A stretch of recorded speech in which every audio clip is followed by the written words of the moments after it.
Hi YouTube, my name is Valiant Dorian, also known as Otso SpiritBear. I use he, him, his pronouns, and you can find me all around the internet at Valiant Dorian or at Otso SpiritBear. Please enjoy that lovely treasure hunt I just set you on. And this, right here, is a VOD straight from my Twitch channel, uploaded here to YouTube, edited for your viewing pleasure without any of the starting soon screens, break screens, or ending soon screens. It's just perfectly edited so you're able to watch this without any issue. And this is my full gameplay of Venba, a heartwarming puzzle game centering Tamil culture, love, community, family, and the pressures of finding identity amidst the pressures of acclimatization. It is a gorgeous tale, and it really is very poignant for me as a Tamil man to be able to watch this and see my culture and see a lot of my experiences via the gameplay. And I hope you all enjoy it too. I hope you're able to enjoy the beautiful Tamil cuisine, the beautiful music, and the heartwarming story that's at the center of this game. Major thank you to the devs for creating this beautiful and poignant game. And without further ado, let's get right into it. Well, when will my game capture return from the war?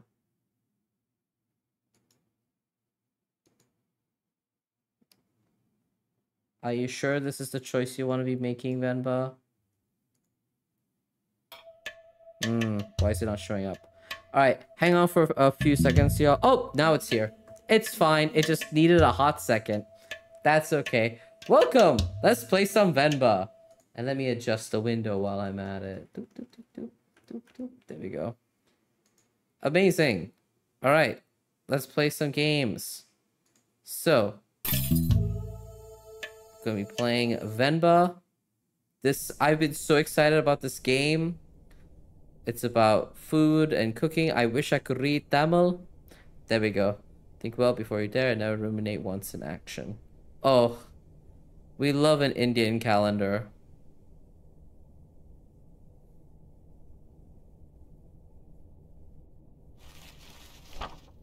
Okay, so it's not carrying over from a demo, so it'll be starting from the demo. That's okay.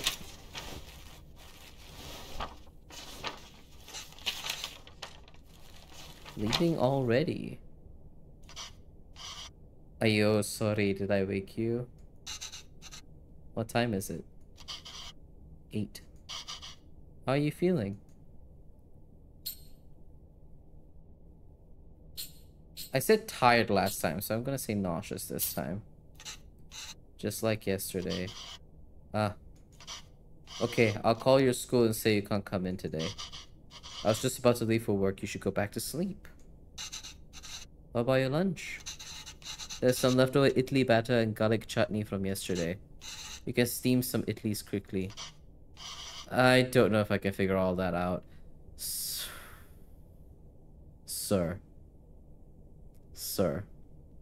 I know you're an Indian man from a different time. But steaming idlis is not hard. You put it in the little thing, and you steam them. It's okay, I was just about to leave. Sir, it's just idlis, very easy. It'll take me too long, Venba, don't worry. I could just survive on the coffee machine. No! Sir, now she's gonna get up and have to do everything. That sounds like work and effort, though, Val. I guess. Fine, I'll make it then. Wait 5 minutes. Venba, really, it's fine. No. I need to make lunch for myself anyway. Just tell the school I'll be done in a minute. Okay.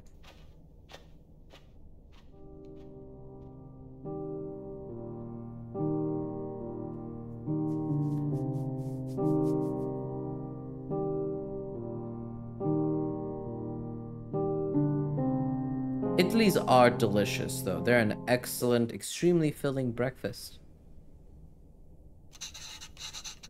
Okay, let's get this done fast. Although... should I try my mother's recipe for once? Yes. The way I make idlis are never as soft as hers.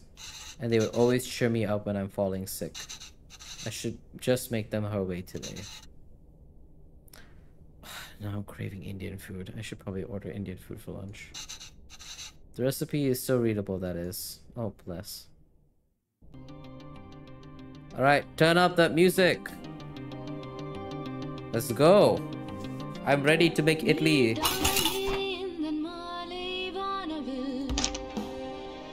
Alright, so... Oh, this song is really good. This song is very, very good.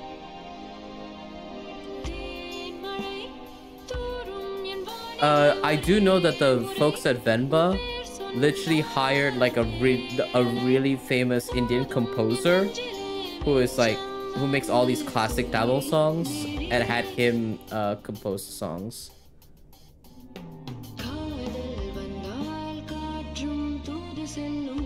So they have holes so batter can cook. Make sure we'll obviously have to cover it. I remember that, or it will leak. Arrange so it can cook batter properly. Alright. I've not made idli with these kind of plates before. The only difference from mine seems to be the holes on the plates. Okay. The recipe also calls for towels. I'm not sure why. So it doesn't leak. But Amma swears this method makes the idlis a lot softer. Well, we need a plate. Oh. Alright, so we got that.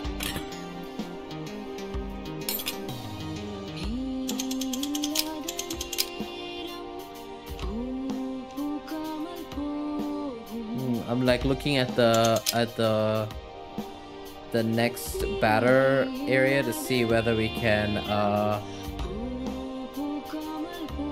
arrange it from here.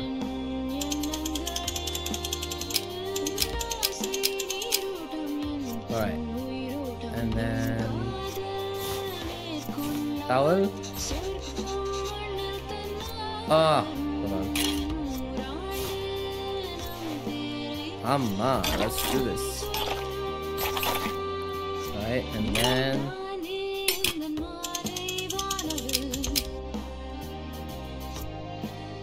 then we'll bring this. Oh,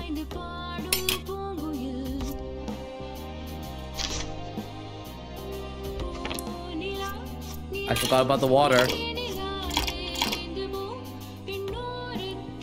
You need the water to steam.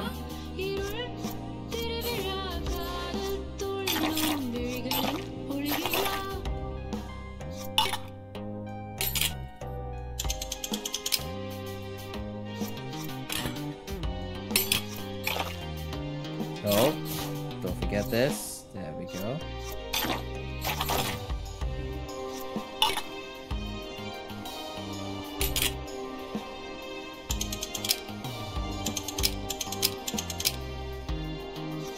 And then here.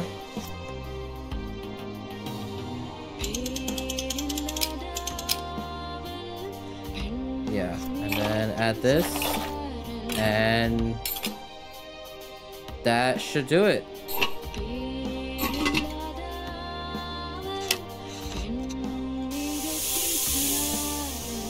This, I ate food already, but this is making me hungry. Let's remove the lid and see how it turned out. Ooh. Complete one recipe without messing up. Woohoo! Nice. I love an achievement. Successfully make idlis. Oh. Whoever decided that the best chutney to use is this chili chutney, which is the red one. Whichever designer decided on that, you are correct. You are objectively correct. That is the superior chutney to be having with your idlis. Oh wow, you even took the time to make our face. So cute. I think you forgot about my beard though. You really didn't have to do this. What else could I do? My husband can't figure out idlis. Venba, I told you to go to sleep. You've been feeling sick and exhausted. You didn't have to cook. It's not a big deal if I skipped lunch once. Please make sure to eat your meals, friends. Take care of yourselves. Babylon. You're making me choose between resting and letting you starve. That's not a fair choice to me. You're not letting me starve. I know, but that's what it feels like. And even if I had to let you leave...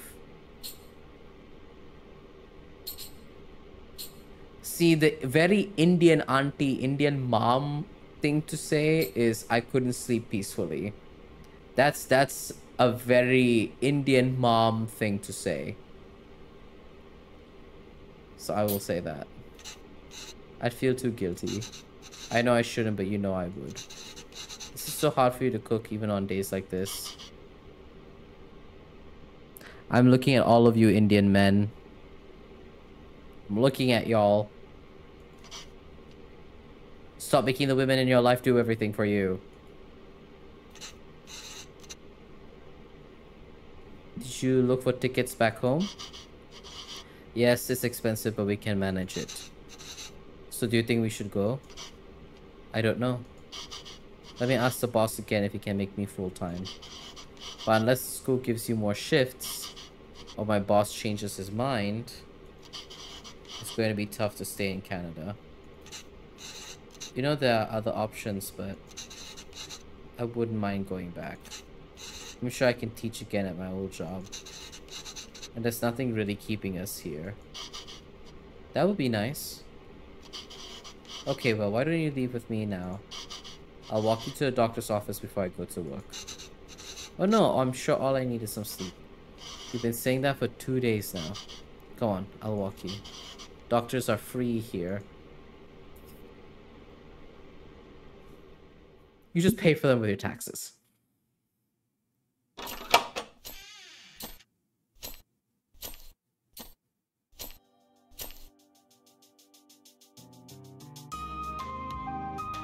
Yay, she's happy.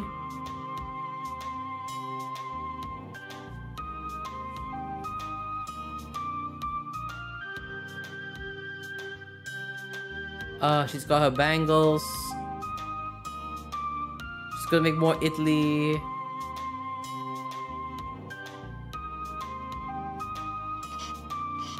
Venba, are you home?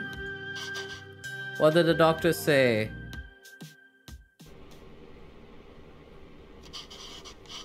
So the boss didn't even consider it. Unless a miracle happens, I say we start packing. What? What's with you? You never told me what the doctor said. Well, I think you should eat first. Okay. Italy's again? Ah! What has got into you today?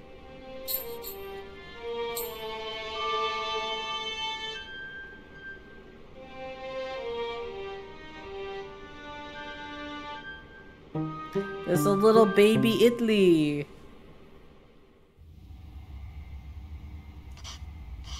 So I guess this means we have a reason to stay. I guess so. I mean, raising a child back home wouldn't be so bad either. But there's a chance at a very different life here. It's only gonna get more expensive though, and we're barely scraping by as it is.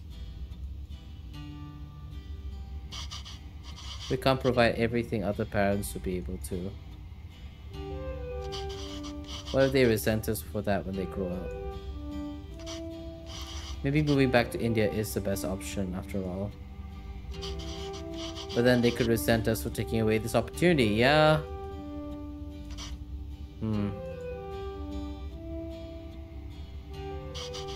What do you think, Venba? Why aren't you saying anything? I don't know. It's funny to see you worry like this. Are you not worried? I don't know. I feel very calm for some reason. That makes one of us. Pavlin, don't worry. I'm sure they'll turn out just fine. How can you be so sure? It's our child. How else could they turn out? Oh, that's so cute. That is adorable. Being outshone by one's children is a universally desired form of sweet defeat. Yep, sounds about right. Oh, there he is, the little guy. My name is Pavlan, sir. Pavlan, sir. Kavin. Ooh, your kid's name is Kavin. Where did you run off to? Sir, it would be my privilege to work with you. Pardon me, sir? I don't have time to play, Kavin. I have a lot of work to do.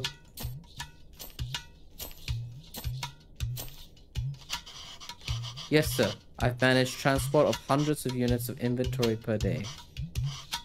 Pardon me, sir? Kavin, there you are. What are you wearing? Where's your shirt? It's a cape. Take that off. Let's get you dressed. No, I like it. That job was in India, sir, but... Kavin, wait there. Don't run. Oh, the little mask. Oh, the little mask moved his little eyes. Kavin, come back here. This has become a routine now.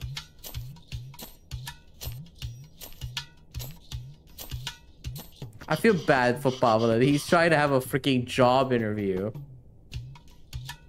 Yes, sir. Bachelor of Science in Physics, sir. Ayo, that towel is so dirty, da. Here, wear this shirt, Kanna. Kanna means, it's a term of endearment. It's like love. No. But sir, you can just take me on a probation period, maybe. I'm driven, self-started, and a quick learner, sir. Put this on, Kanna. Hurry up now. But I don't want to. Okay, so the text determines whether they're speaking in Tamil. So this white text is them speaking in Tamil. I can't even understand what you're saying. You don't have to pay until then. Please, Kanna. I understand, sir. Yes, good boy. Okay. Thank you, sir. Yes, sir. Thank you. Thank you for considering me. Good day.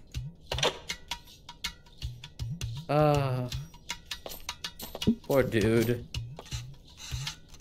Hello, Mr. Bachelor of Science. What happened? Same old.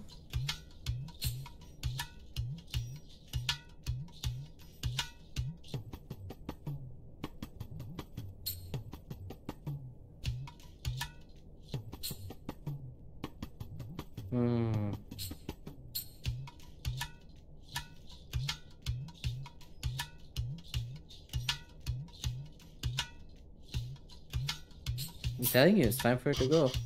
What? My beard? This is a phone interview. Your clean shave theory doesn't hold water. This is also a very Indian auntie classic.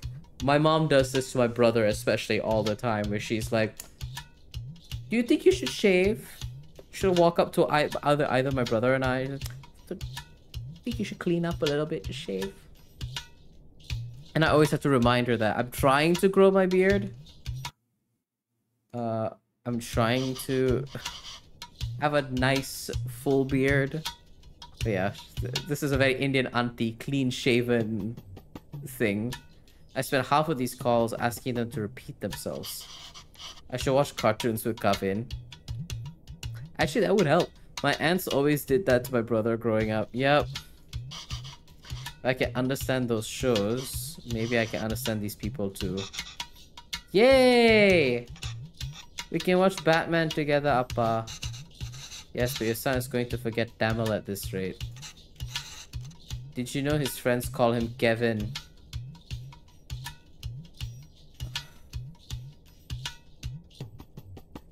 Oh, sweet child.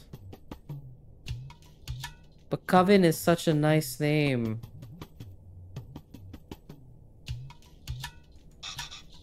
What's wrong with that? Speak in Tamil, da. Well, what's wrong with that? It's only one letter that's different anyways. Yes, but Kavin is such a nice name, and then there's Kevin.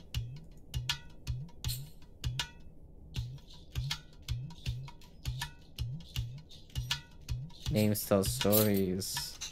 It's a way for people to learn about you and where you're from. It's true. You shouldn't be afraid to correct your friends. It's your name after all. Who else is going to tell them? And Kavin means beautiful. It's such a lovely name and it suits you so well. It's true. Oof. All the poor Kevins in the world. Kevin is a fine name.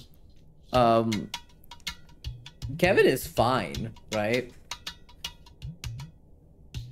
It's just that I know so many like Desi people, especially where you anglicize your name. I remember actually, quick story time. When I went to the States for grad school, took a law program in Wisconsin.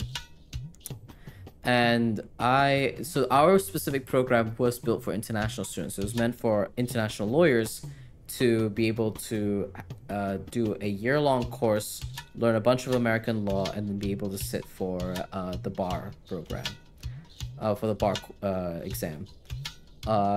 And so a lot of my classmates were Asian kids, and a lot of them were from Southeast Asia, actually.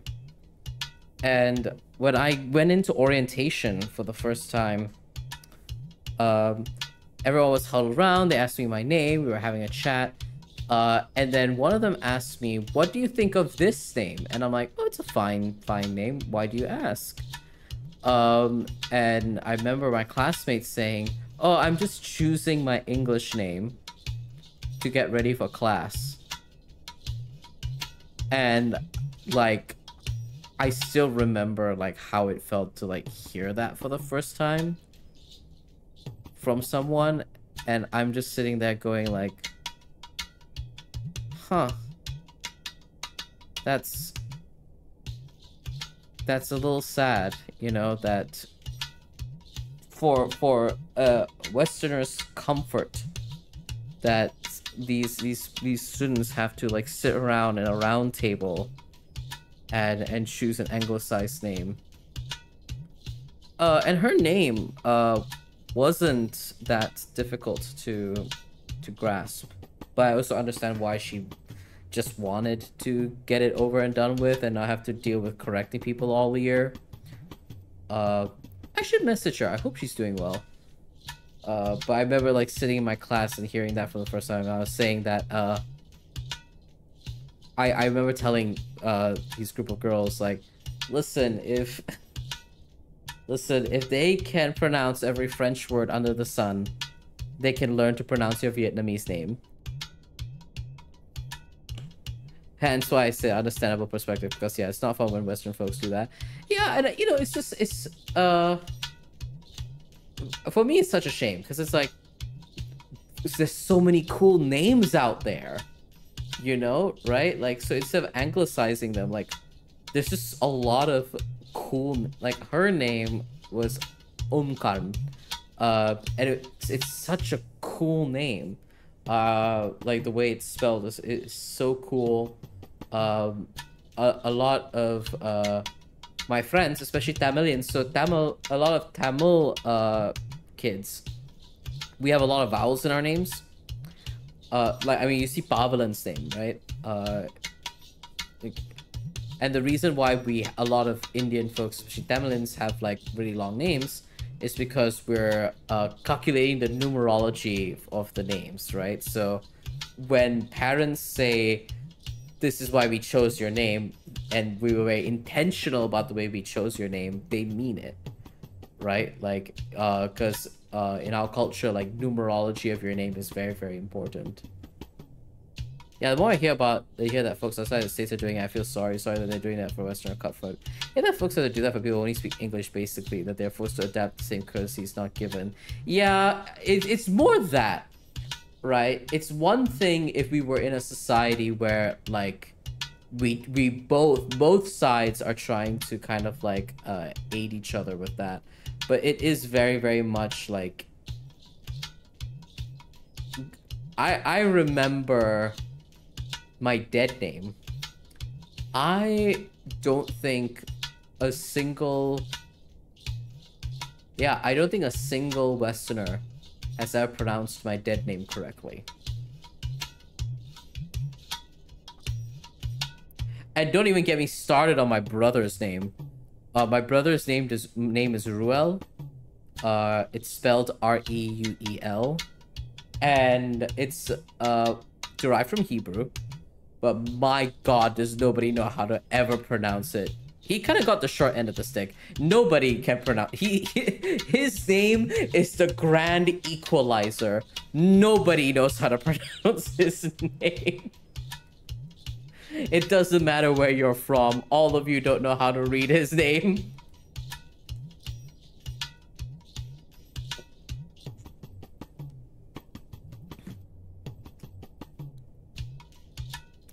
When I worked at a pharmacy, I would try to get folks' name right because it matters, and I dealt with it because my last name is 6 letters long, but Greek, but no one ever got it right. Oh, yeah, so you would know. That folks never know how to pronounce, like, Greek names. Growing up, all the non-US born students use their actual names, so it wasn't something I was aware of until after high school. And just the one-sidedness is so frustrating.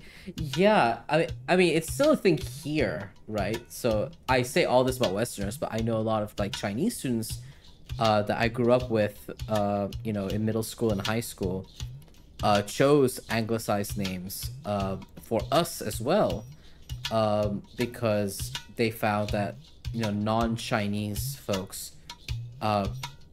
would constantly mess up their Chinese names.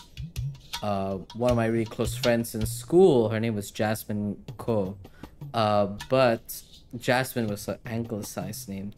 Her actual name is Zern, S-Z-E-E-R-N.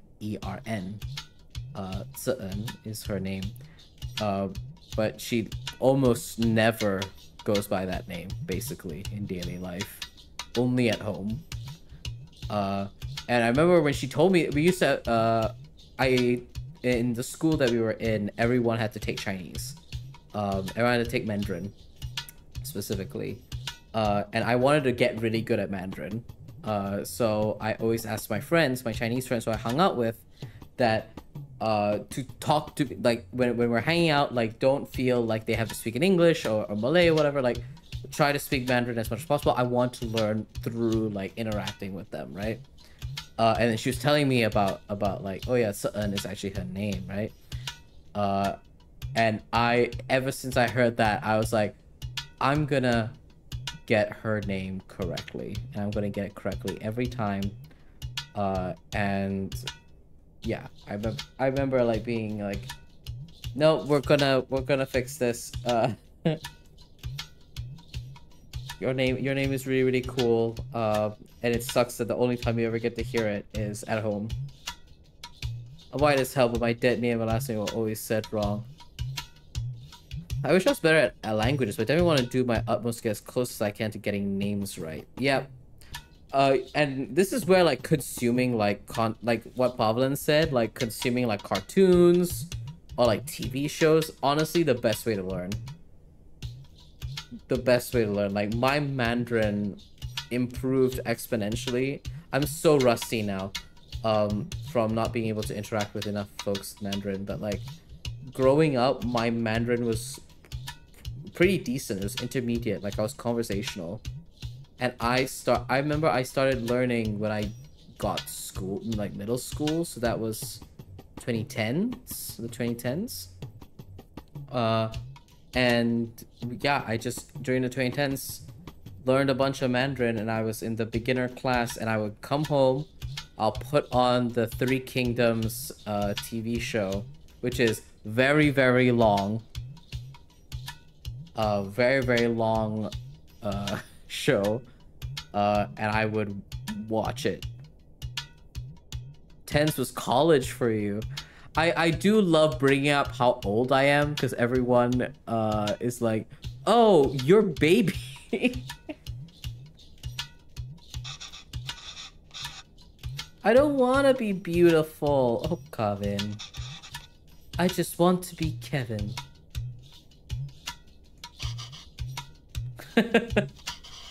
He's brighter than us, Venba. You are baby though. I am baby. I am baby. That is correct. I'm trying to who it's Mare usually that but Mare and I are not too far apart in age actually. No, I remember who it is with. It's usually like with like Gona. When we hang out with Gona or Mare as well, where it's like, oh yeah, Val, you're young, and I'm like, yes I am. I am real young. Born in 1997. Alright, I'm feeling the hungry now, so be back soon. Yeah. Go get your food. Make sure to feed yourselves.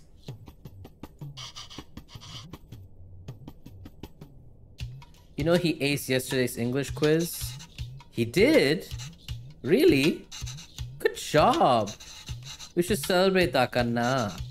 What do you want to eat? I'll make something special. Oh! Can we order pizza? Speaking Tamil, Kevin. I want pizza. How about we make something at home? Like prota? Dosa? Idiyappam? Oh, I love all of these things. So, prota is pratas. So, some of y'all might be familiar with it. Flaky little flatbreads. Dosa is a... I find it very curious that they've spelled dosa the way that they've spelled.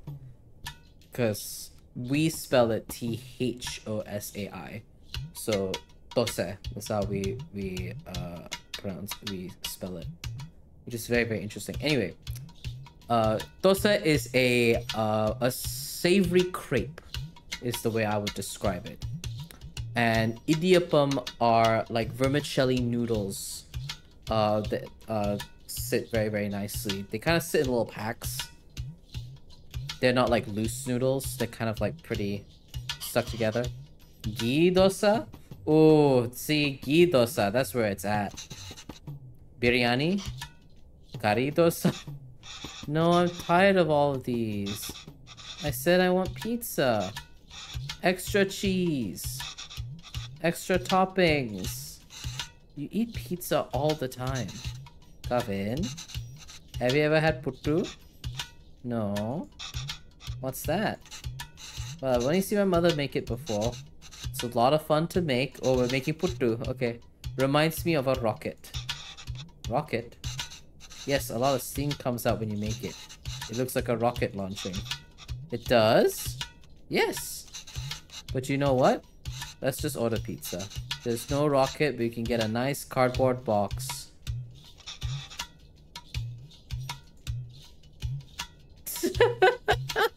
Okay, this is very cute. Will it really look like a rocket launch? Do you want to see? Again, I'm very empathetic to this kid.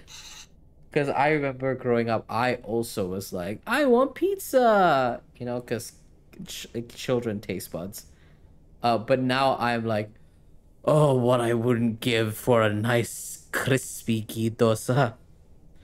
Alright, let's see. I haven't made this before, but Amma has the recipe on it. Hopefully it's readable. Where's the rocket? We need to make the flour first, though. Yay! Let's play the... Time to turn on the radio!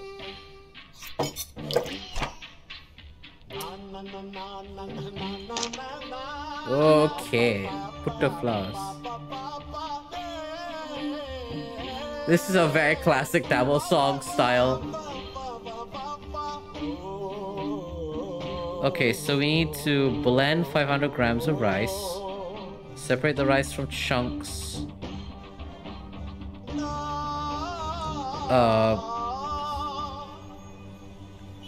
Combine fine rice.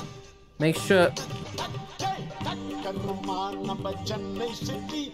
I'm assuming I need to keep the chunks. Sunda, be patient.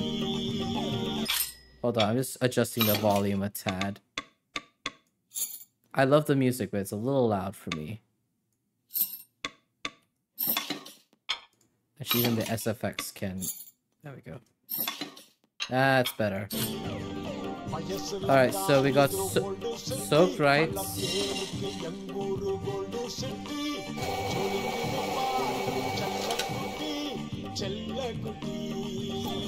Blended rice. So now we blended rice. Separate the fine rice from chunks. That looks...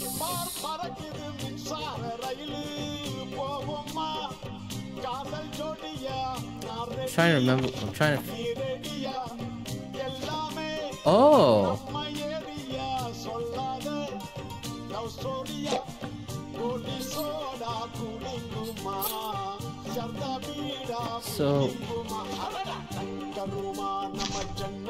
So we'll sieve it and we'll see what happens. Pull the towel to catch everything. Oh! It's shaking! Oh, that's so cool. Oh, that's really, really cool.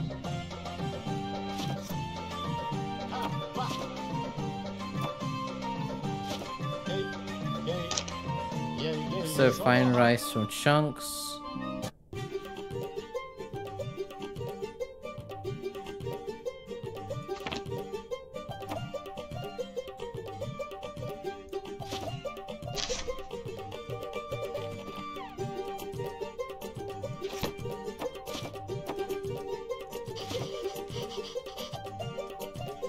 Adding flour to rice is the final step.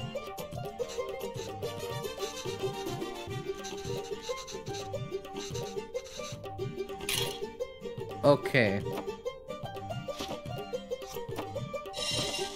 So we'll blend it, turn that on. I've never made puttu from scratch. We've usually purchased puttu and then eat it with a thing that we make.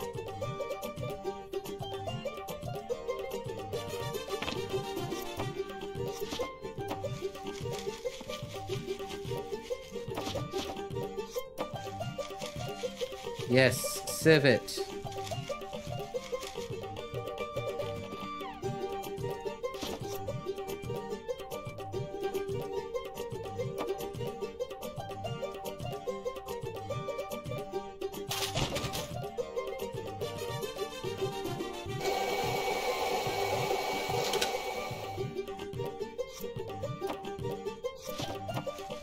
Okay, am I doing this right?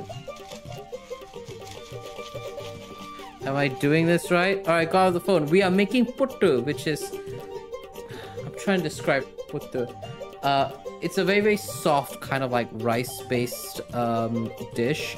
Usually served savory. And I've never made it from scratch before.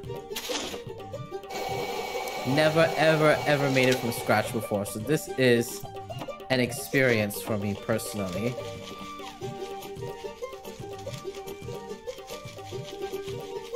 So now we're making the flour for it. Alright, we did it. I think this is perfect. Why does this feel like flour even though there's so much water? We have to mix the water and flour bit by bit. Okay. Final consistency should feel like wet sand. Sounds delicious. I'm hungry. Need to get dinner. Oh my god, Rocat, please get dinner. You're gonna get really hungry. Good thing you can digitally practice from scratch. Yeah, I didn't know. I did not know that the consistency is that wet. Amma, when will we get to the rocket? We will get to the rocket soon, child. Alright, time to look at the recipe. Oh no. Cook coconut layers as far away from each other as possible.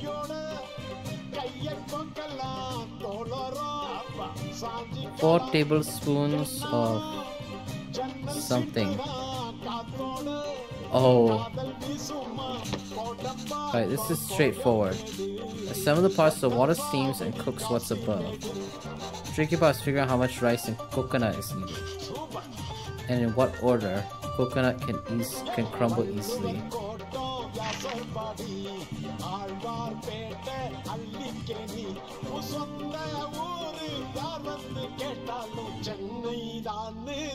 4 tablespoons. 3 tablespoons.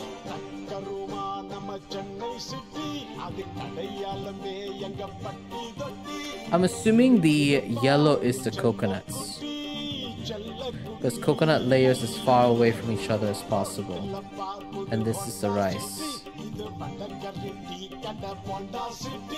Okay, all right. This is so stressful. Okay, to kettle.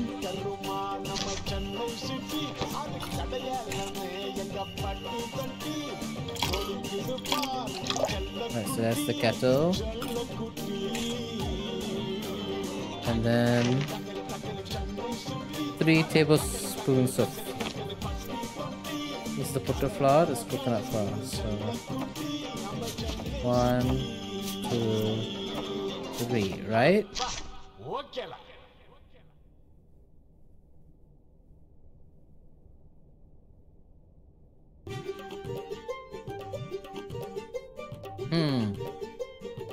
And this is 4 tablespoons.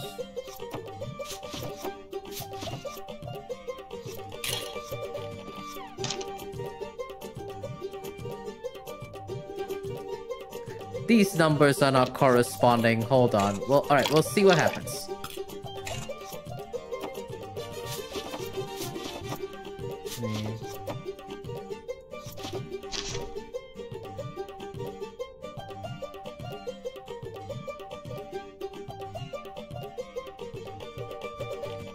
Unless they mean 1, 2, 3, 1, 2, 3, 4. Which might be the case.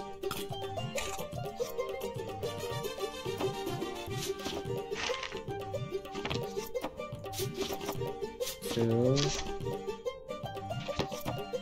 I also don't have this mold. This Tamil cooking has so many utensils. I do not exaggerate when I mean there's so many utensils. 1, 2. And then... Okay, yeah, so I was right. Coconut layers as far away from each other as possible. With the lid. Alright. Let's see what happens. It's launch time, Kevin.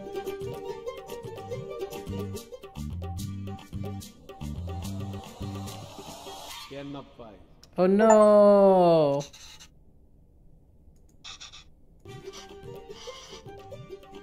I think coconut layers make it crumble. Yes, put this keep the as far apart as possible.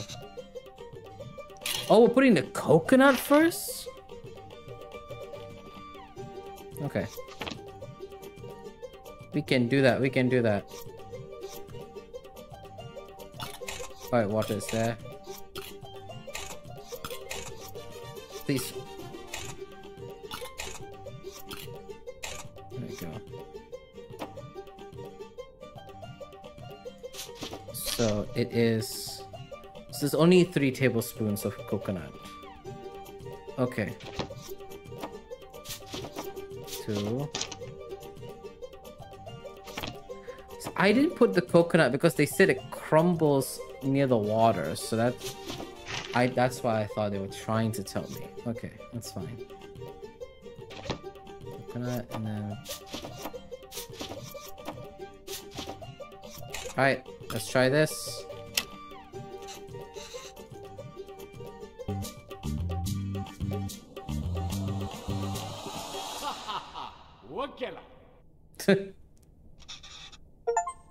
Yay! We launched the Puttu. Agni Prithvi Puttu. Oh, okay. That was so cool. Venba, I can't believe it didn't fall. Amma, can we do that again? So yeah, you eat it like this. You have it with a curry. Unable to offer your secondary teacher position this time. However, I encourage you to apply again next year. Oh no, I'm sorry. Is he asleep? I think so. Kavin? Yes, he is. Good. So that interview, another dead end? Yes. I think I knew that before I took the call. No relevant Canadian work experience.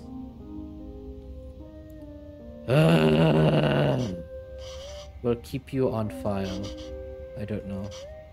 I feel like I deluded us into thinking we can make it work here. Well, don't worry. I'll go to the employment office again tomorrow.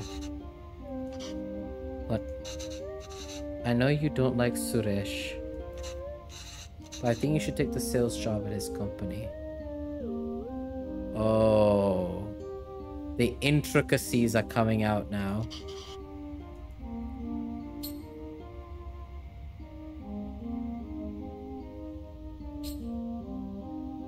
It's all about who you know here, it's true.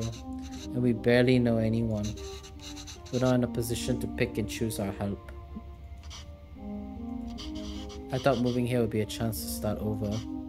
That even here we still have to beg people like Suresh. It's not begging. I know. I'll call him tomorrow. Thank you. Yeah, it's... Especially in those, like, if we're looking at the timing of this is like the 90s. And the globalization of, like, work experience had not fully kicked in yet. So a lot of folks were undervaluing a lot of, like, immigrant work credentials. I mean, the way you sold Gavin on Putu today. You're really good with kids. I can't believe you're having a hard time teaching in school. Well, it's not like teaching back home. It makes me worry about Gavin. Why? Well, back home, I could get the class to laugh, open up, get them in the mood to learn, you know? But it's harder here. What does that have to do with Gavin? I just feel like there's a wall between me and my class. I can't connect with them. They lead very different lives than we did. And I feel that same wall growing around Gavin. How do you mean? What if I can't connect with Gavin?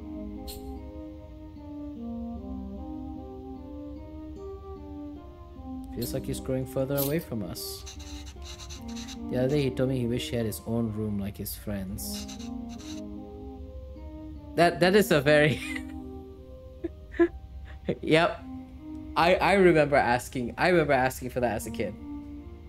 Yep. That is very, very real. Yeah, both my brother and I asked for that growing up, actually. What 5-year-old needs privacy? Can you imagine asking for something like that when you were a kid? It's like he's in a different world than us. Well, it's more than just that. He doesn't eat lunch at school. He brings it out every day with some excuse. I don't know if the other kids make fun of him for it, or if he's embarrassed. The answer is yes. I don't know, I'm worried. These things bother me too. But we chose to bring him up here, not him. We did it because we thought he'd have a better life here. And he does. This place comes with better education and opportunities. But it also comes with its own culture, language, values. We can't pick and choose the ones we want and ask him to ignore from the others. I think it's natural that any kid wants to fit in, right? Welcome back, Azra! Yes, maybe. It's just scary. Oh, bless. Don't worry, Venba. He'll turn out just fine. He will. He will. I remember my aunt... sorry for all the story times. This game is very, very good at reflecting at your own life. My cousins... one of them is about to start college soon. He's flying off next week. But I remember telling my aunt, like, when we were growing up, my aunt was like, oh no, they both feel so westernized, like, I'm trying to get them to eat more Indian food and all of it. And I told her not to worry, because, you know, even when I was younger, I I love my pizza, nachos, you know, all the staples of like Western food, right? But like now that I'm older, I've gravitated back to my culture, and like all the food that you eat growing up is still going to be your comfort food, even if you as a child don't realize it then. When you get older, like I remember when I think I was just sad one day, when I was in the UK. I was just like I was not feeling myself, so I just like found a Sri Lankan restaurant that also made Tamil food, and I ordered idiyappam, with like curries that resembled the curries my mom used to make, and I ordered it to the dorm, and I just ate it in the dorm, and that really helped, and it was like my comfort food. He's our child. How else would he turn out? Oh, they're so cute. This couple is so cute. I love them.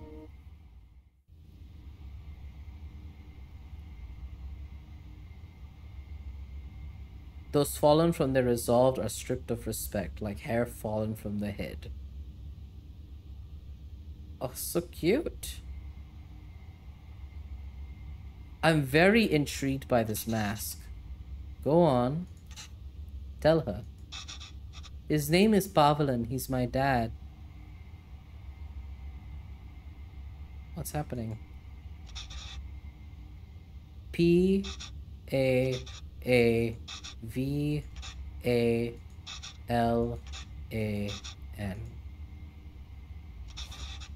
She says Appa is not at the office. Did I just jinx this? I hope I didn't jinx this couple. Does she know what time he left?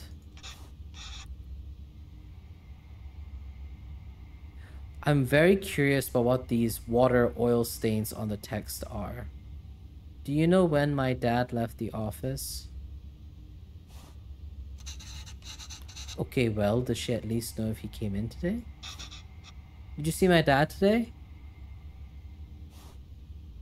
Yes. Ask her if he usually leaves with anybody. Maybe we can call them. Does he usually go home with someone? She says no, Dad usually leaves alone. He's very quiet. She says all the sales staff left at 5 p.m. today. She says he must have left then too. I'm a little worried. Okay, thank you. What's happened? Y'all, I'm so nervous. Uncle, where did you go, Uncle?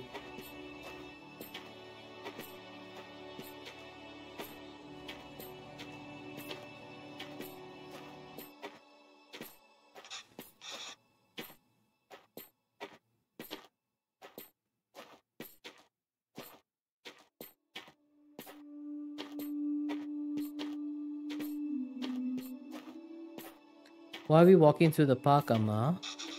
Do you think Appa will be here? I don't know, Kanna. Right there with you on the end. I'm so scared. I am so scared. Okay, I'll let you know what's going on real quick. Welcome back with dinner. Okay, so they called both. So mom had Kavin call work to ask where the dad is, and no one knows where the dad is. He apparently doesn't leave with anybody. He's super quiet. So now they're walking in the park trying to find him. If you decide to walk home from the office, it should be through here. So now we're walking through the park, hoping to find him. I'm very nervous. But the lady said Appa left at 5. What's taking him so long? That's what I'm worried, Kavin. Do you think he went somewhere else first? But where would he go for this long? I don't know, Kavin. Enough with your questions. Sorry, Kanna. I'm just worried about Appa. That is wild. Mother says. It's fine, it's fine, it's totally fine, I know. Why are you worried? Do you think something happened to him? No, I'm sure he's fine. You don't have to stay quiet, Kevin. Okay, you can ask me anything you want. Anything? Stop prolonging this! Just tell me what happened to him. Yes, and I'll answer it. But only if you can ask it in Tamil. Okay? Okay, I can do that. Okay. Okay, I can do that. Why did that lady say that Appa is very quiet? He talks a lot at home. No, you get to experience anxiety in real time.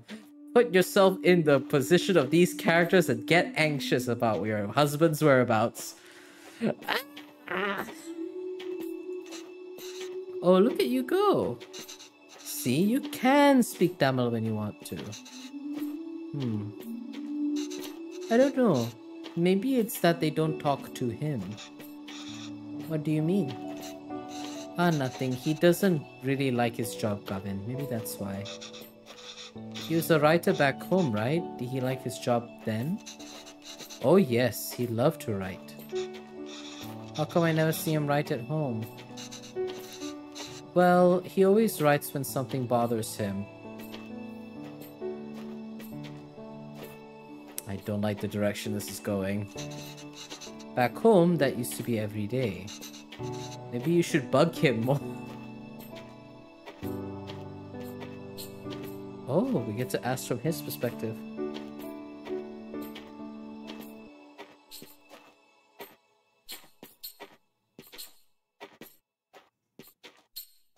What did you do back home?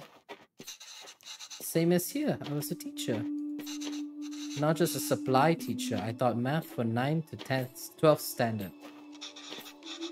Were you a cool teacher?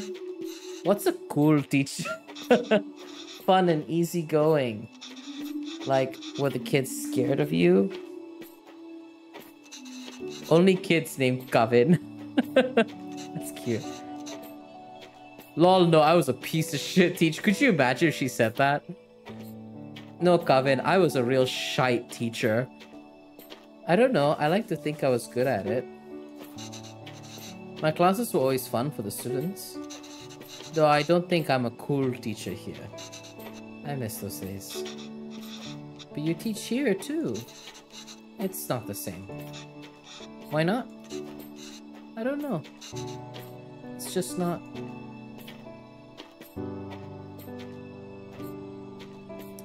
I gave the kids bad grades because I felt like it, right? Yeah, why did you move here? Why is that the response? It wasn't an easy choice. Pavlin wanted to be with me, and I couldn't imagine being with anyone else. I probably be stripped on the record to sway them for fulfilling their stupid dreams. I destroyed any hope they had in the future. But a lot of people took issue with us being together. Oh my god, did y'all elope? I was thinking when they were talking and everything, I was like, this sounds like a love marriage and not an arranged marriage, which would have been typical for back then. It was getting really hard to deal with it, so we gambled on a fresh start and took it.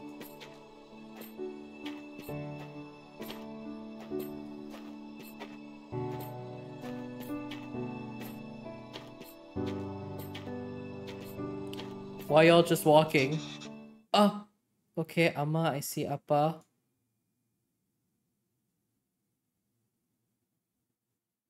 What's happening? What's happening?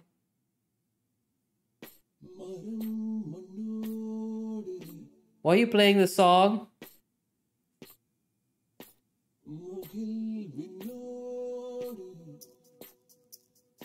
What happened? Why are you running?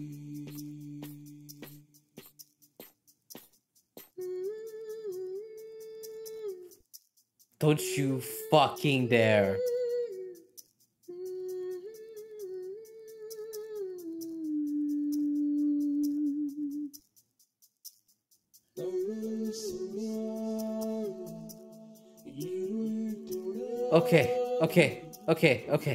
Okay. I was worried that he was unconscious or something. No, he's conscious. He's injured, but he's here. Yeah, I was like, thank fuck he's alive. I was like, Jesus Christ.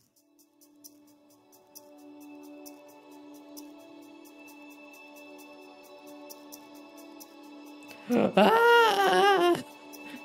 I was right there with you, Rocat. Don't you even worry. I was right there with you. Hair off the head. Complete the park level. Thank you for the... B-look speed up. Yeah, so I wonder what happened. Nothing, no matter how dear, should be sought at the expense of... I didn't read the full thing. At the expense of one's honor. Oh! Oh, he's grown up! Oh, they're so much older now. Okay, I just finished cutting up the onions too. I think you should have everything you need. Uncle, how many years has it been you haven't changed your glasses? Uncle! Uncle, did you just put Band-Aid on your glasses and call it a day? Uncle! Yes, thanks, Pa. I'll go help Gavin back. Oh, is he going to college?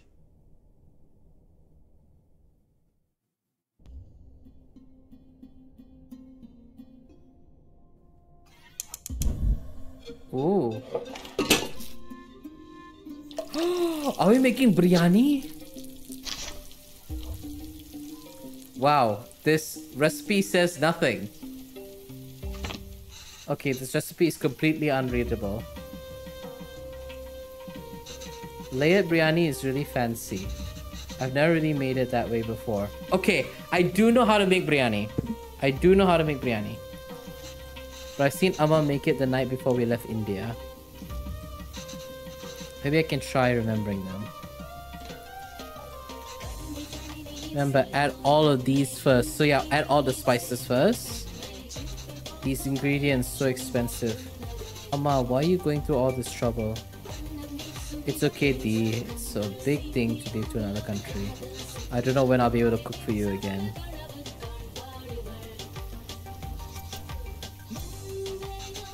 There's a logic to the order you add these 4 ingredients in. Yep.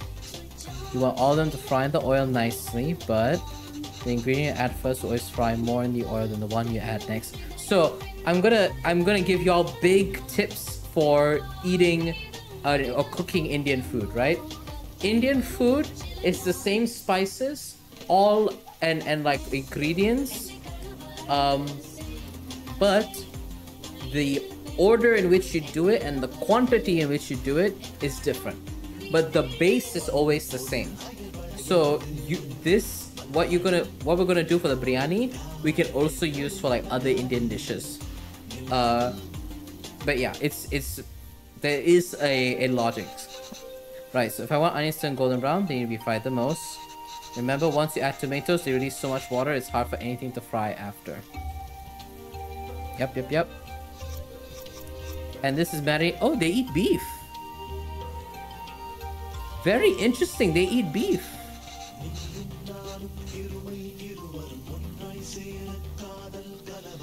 Now the beef goes in after we add all the salt and powders. That order is important.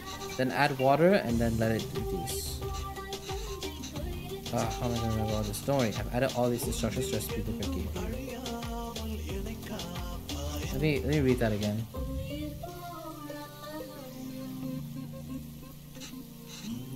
After we add the salt and powders. Okay, yep. So it's the same, okay. Alright, so water, cardamom, bay leaves is the powders, chili, fennel seed. Okay, so now that our oil is hot, we add our spices and bay leaves. Toast them nicely. Look how great those whole spices smell. I wish you could see how much these cost here. Less. You would lose your mind over these prices. Alright, now... Oh, they didn't say anything about the ginger garlic paste. Okay. How I usually cook, now that we have the spices in, we add our onions. And then we add our chilies. Me trying to remember. Chili got... No, because this will already release. And then you add the tomatoes. And then tomatoes go in last because they release the water. And you want them to get nice and... because the redness will permeate. So there are things known as mirepoix. From French cooking, carrot, celery, onion, and the Holy Trinity in Cajun cooking, onion, green pepper, celery, a version of mirepoix. Are the Indian equivalents. Ooh, Holy Trinity. It's so hard to say Holy Trinity because what I would consider Holy Trinity is like groups, not like individual ingredients. So I guess the Holy Trinity would be your dry spices, onion, garlic. So onion and chili. Onion, garlic, chili. So spices, onion, and chili, and curry leaf maybe. Because we use so much spices. We went through a lot of trouble for this recipe, Bokama. Yeah, so the reason why you put ginger... So ginger garlic paste is quite literally blended ginger and garlic. In terms of spice blends, I can tell you spice blends Holy Trinity. Because if you have these three things, you can cook anything. Chili powder, turmeric, I'm deciding which one I value more.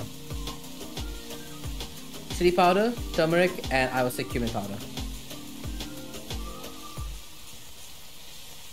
You have those three, you can make anything. Or even garam masala. You can make anything. I'm sorry I couldn't take better care of it.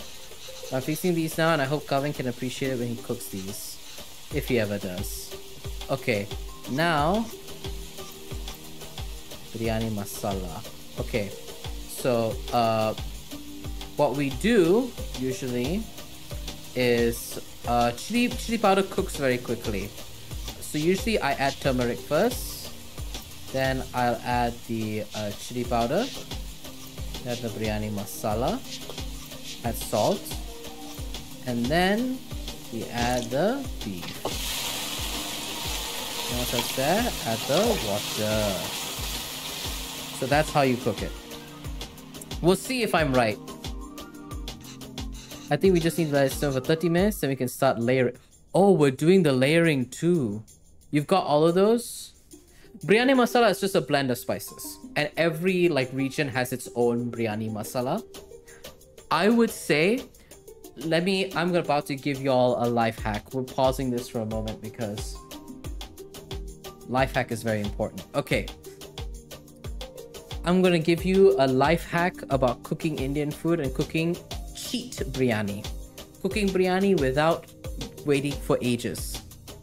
What my mom used to do is whenever she makes a curry, once she's done, she takes like 3/4 of it out. 3/4 of it out. And she puts it in the serving dish or whatever. And then she takes her rice, and in the wok or in the pot that you're cooking the curry in, she adds a bit of ghee or a little bit of oil, whatever, or butter if that's what you're into. Take the rice, you throw it in, and you just stir fry it inside of that curry and the oil and the meat or whatever you've cooked inside in that curry, and you just stir fry it. Quick biryani. Speed run. Biryani speed run. It is delicious. And if you don't know how to make a curry, that's okay. The next time you order an Indian delivery or Indian takeaway, what I recommend, because usually a lot of Indian restaurants, they give you large portions, right? So the next time you're like, oh, I have Indian leftovers, but I don't know if I want to eat it as is. Just all you need is your curry, some onions or shallots if you prefer those, butter, ghee, or oil, and some rice. You heat up the oil or your butter or your ghee. Then you add your onions. You stir fry in the oil a little bit. Then you add your curry. You're basically reheating the curry, but you're revitalizing it. You're adding more flavor to it. And then throw your rice in and stir fry until it's a nice color. It's taken all the curry flavor in. Delicious. Your leftovers will be top tier. Right, back to gameplay. There we go. This is an excellent hack. Thanks. You're welcome. It is my favorite. I remember when I was in the States. This was when my boyfriend and I started dating, and we were at my house. You know, it was a pandemic. We ventured into mutual domesticity because otherwise we would never see each other. We ordered Indian, and I was like, "Oh, we should finish these leftovers," but I didn't know. And I called my mom, and I was like, "Hi, Ma, I've got some butter." It was butter chicken. So we basically made butter chicken biryani. And I asked my mom, I was like, "Ma, I've got some butter chicken. How do I make this more exciting?" And she was just like, "All right, I got you." And she just gave me that, and we stir fried it. And now it's like my favorite thing to do if I have like butter chicken leftovers. It's just stir fry it in some rice. All right, we let it simmer for 30 minutes. Now we layer. Thanks, Val's mom. Thanks, Mom. Gravy is done. All that's left is the biryani. I hope I can finish it before Kevin leaves. Biryani does take a while. Oh, Jesus Christ. Okay. This literally says nothing. 1, 2, 1, 2, 3. Okay. Once done, let it sit on low flame for 30 minutes. Okay. At least the second part is salvageable. I think the idea is to put everything in the pot, seal tightly, and let it simmer together. 1, 2, 3 might refer to different layers of gravy, rice, and other things. It's like Great British Baking Show. I know, right? Figure out this recipe. Okay, but in what order? Maybe I can try and remember. I see. We just add all these together on top of the rice layer. Okay. And that's the final layer. Yes. What's wrong, Amma? Oh, Amma, why are you crying? You know we'll visit often, and once things are better, we'll come back here. This is our home. Where else will we go? I know, Kanna. It's just so far away.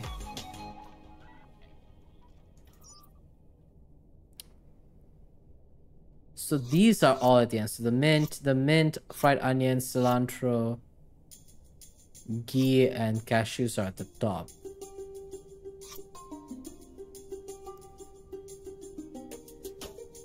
So that's at the top. What's two? That's my question. Is two the gravy?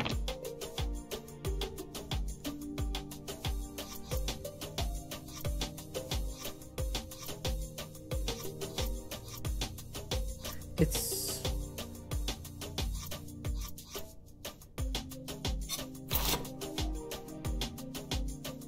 can't be saffron milk, right? Makes sense if it's ghee.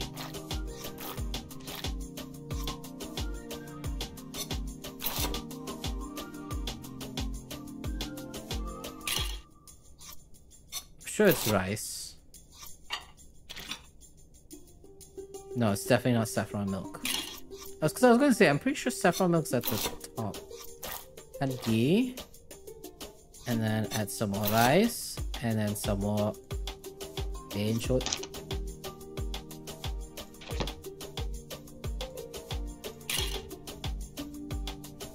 Yeah, but I'm like, where do I get the gravy from?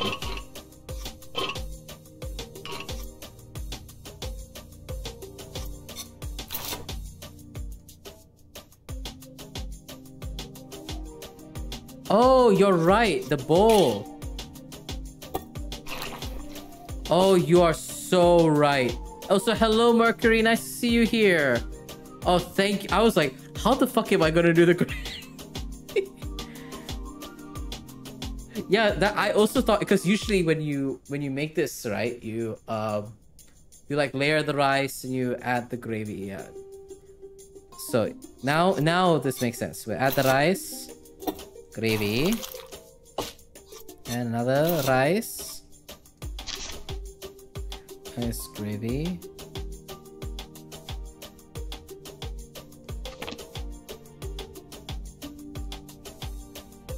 Okay. That's, yeah, right. So we're taking the gravy. So obviously rice.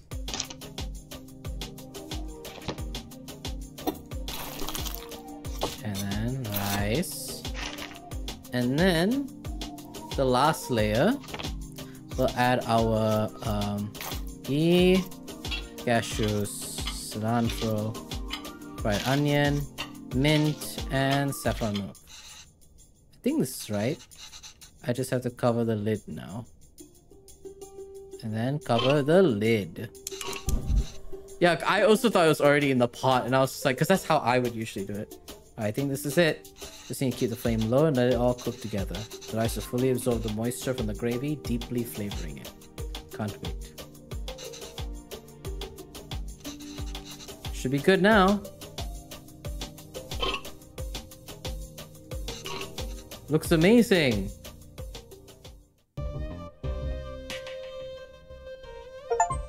Made the biryani.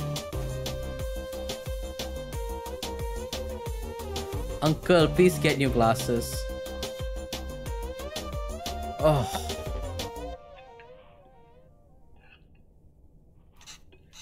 Oh.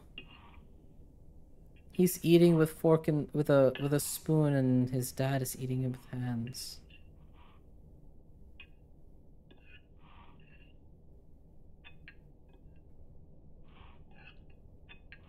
Oh, that's a very clever. That's a very, very clever thing to point out. Oof. Rice is a food texture I can't stand. I wish I could because it goes in so many good looking dishes. Yeah, there are a lot of other like rice varieties in India. But yeah, I suppose their texture is pretty similar though when you cook them. But that's okay. I mean, there's also a lot of Indian food that like blends the rice into like flour and turns them to batter for crepes. So maybe that's the angle you should go for. It's like, we're changing this whole texture and it'll taste good. Oh, so good. Beef really is the best. Uncle. Oh, it's really good, Amma. I'm glad.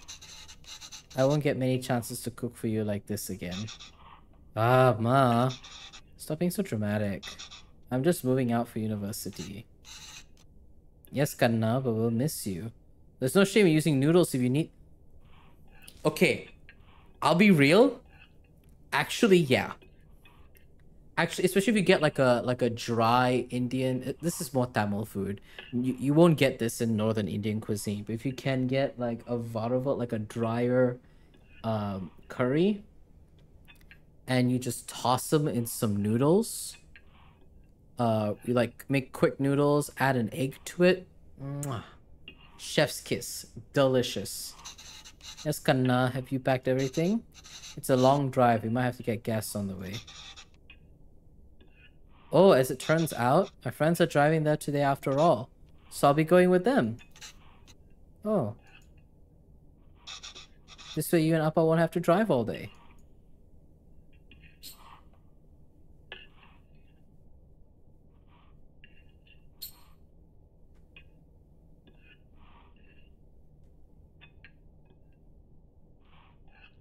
Yeah, Mom is sad. I can see the university. You can give us a tour.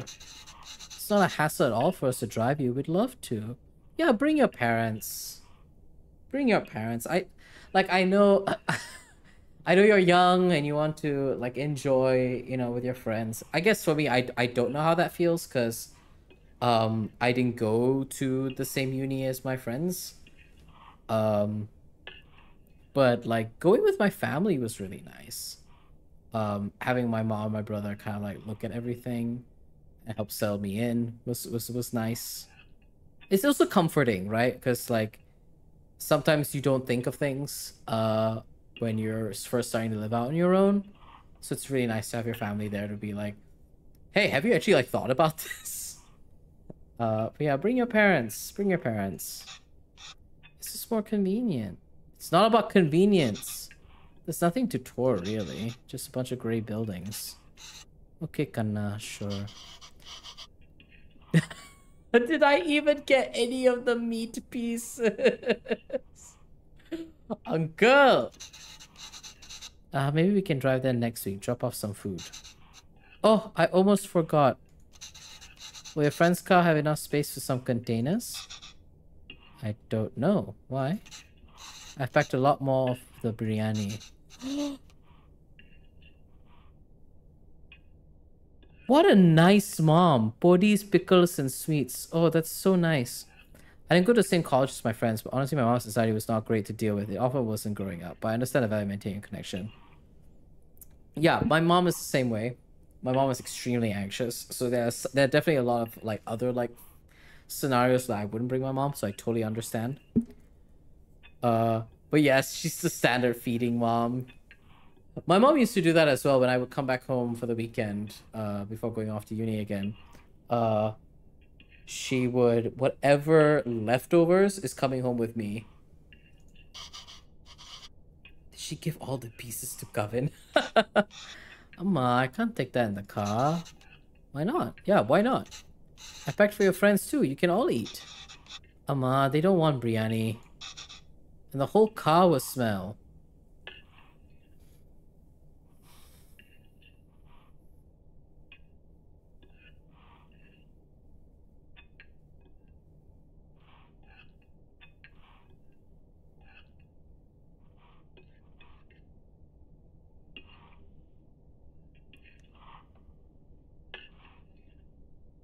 That really got me.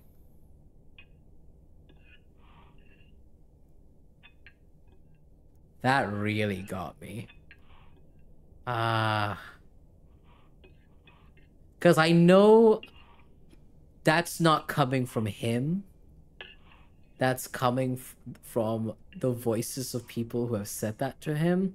Because I've had people say that to me about my like culture's food and like just in general. Like I used to be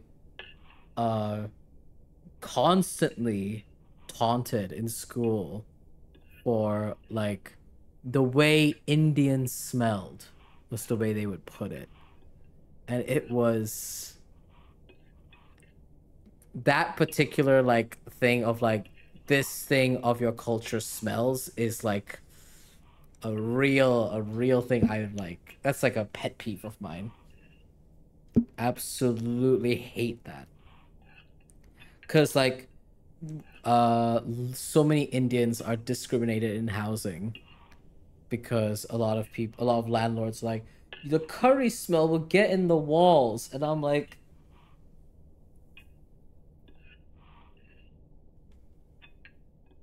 sorry, I just noticed something on my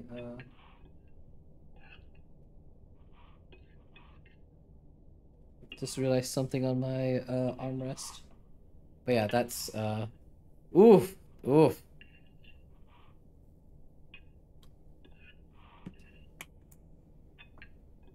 That is not great to hear from your son.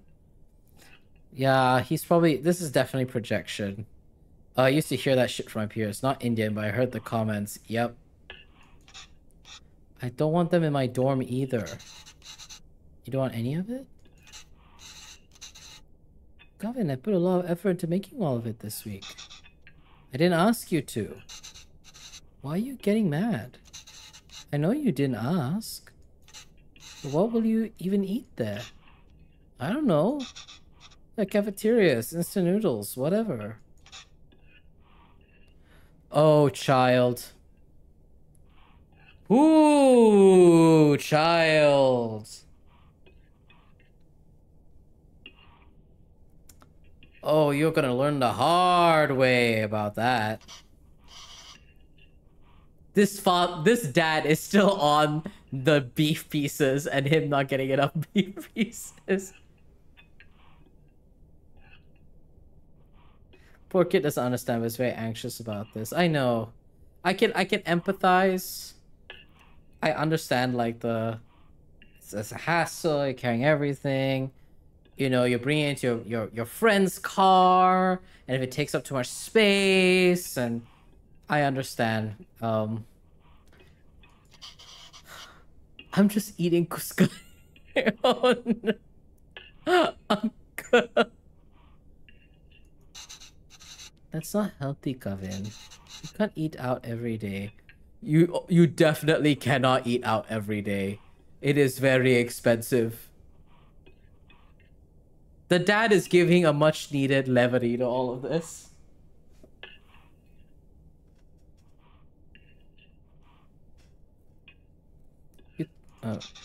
Literally everyone here will be doing that.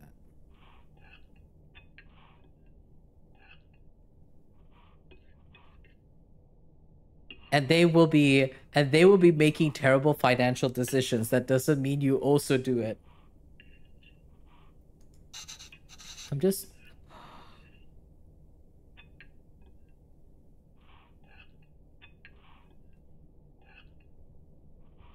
trying to be helpful. Well, you're not. Why don't you just take some of it? You don't have to eat it. I said no, Amma. I'm done with this. This is a fresh start for me.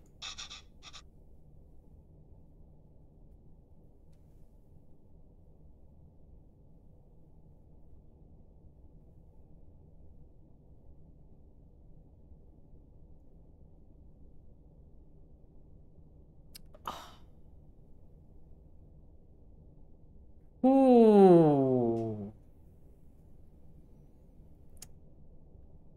Okay, we're there. All right. I just want to be normal.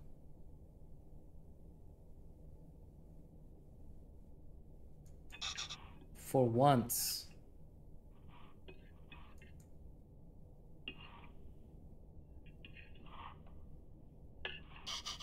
Kana. The language you speak, the food you eat, the clothes you wear. Only you should decide that, Gavin. You don't have to change who you are for us. But just be sure you're not changing who you are for anyone else either. There's a wonderful and beautiful culture that's part of you. It would be a shame if you chose not to be a part of it. Just because you think it's not normal. Then why did we even move here? We should have just stayed in India. I'm sorry, I didn't mean to yell. Oh, buddy. It's just... There's no need to create a fuss over any of this. It's not like you're never going to see me again. I'll visit often, okay? Okay. TH, I used to feel weird about my indigenous heritage. I mean, so did I. Like, growing up, like, I struggled with, like, being a Tamilian and all of that, right? Like, I also felt very alienated by my own, like, culture a lot, because I was taught English first as my language. And then I learned my mother tongue and all other languages on top of that. So even if I spoke my mother tongue, I speak it with a bit of an accent. So oftentimes I did feel very, very alienated by my own culture. So it was kind of like, I'm not Indian enough to be Indian, but I'm also like clearly not anything else enough for acceptance on that regard either. So like I 100% understand where he's coming from, but it's also kind of like I've come out on the other side of it, right? So I've come out on the other side of it, and I'm able to look back on this and see it for what it really is, and it is insecurity and projection, right? And I'll call every week too. You're not going to. You're not going to visit often, and you're not going to be calling every week. You're gonna go to college, you're gonna get carried away, and that's okay. Okay. Okay.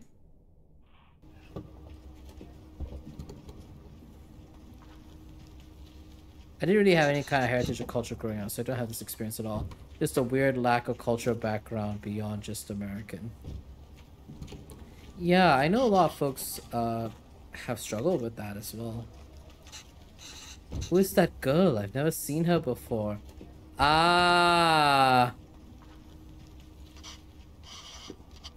Smart kid. That's why he didn't want us to drive him.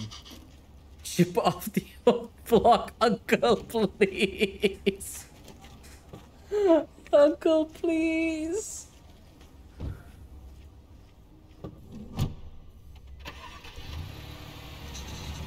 There he goes. I suppose it's good that he's so independent and makes his own choices, even if they are so incorrect.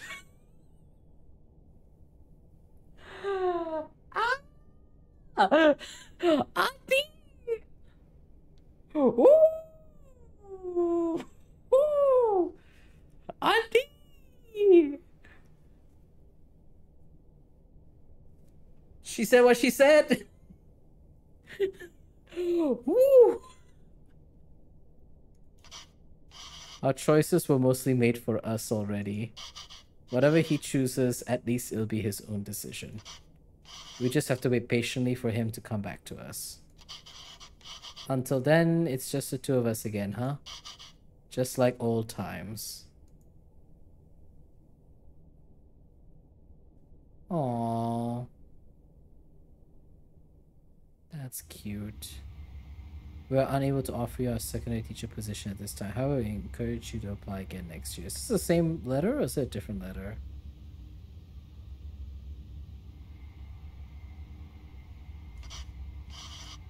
Oh, did Calvin reach university? Did he text or call yet? No. We told him to text or call when he gets there, right? Yes. Or maybe he hasn't. Oh, he has. I kept waiting and got worried, so I finally called him. He just said he forgot to inform us and hurried to hang up. Ah, well, it's a big day after all. I'm sure there's a lot going on there. Oh, sure, let your son do as he likes. I'm not going to bother anymore. Oh, this is such an... okay, Auntie, that's not helpful either. He doesn't want to eat what we make. He doesn't want to speak in Tamil. He doesn't even want the name we gave him. I'm done chasing after him. Yes, you're right. Oh, wait. He got his headphones in his room. I was going to bring it to him sometime next week. But maybe we should just let him pick it up whenever he's here next. Oh, he did? Of course not, Pavla. We should help if we can. He uses those headphones all the time. It'll be hard for him without that.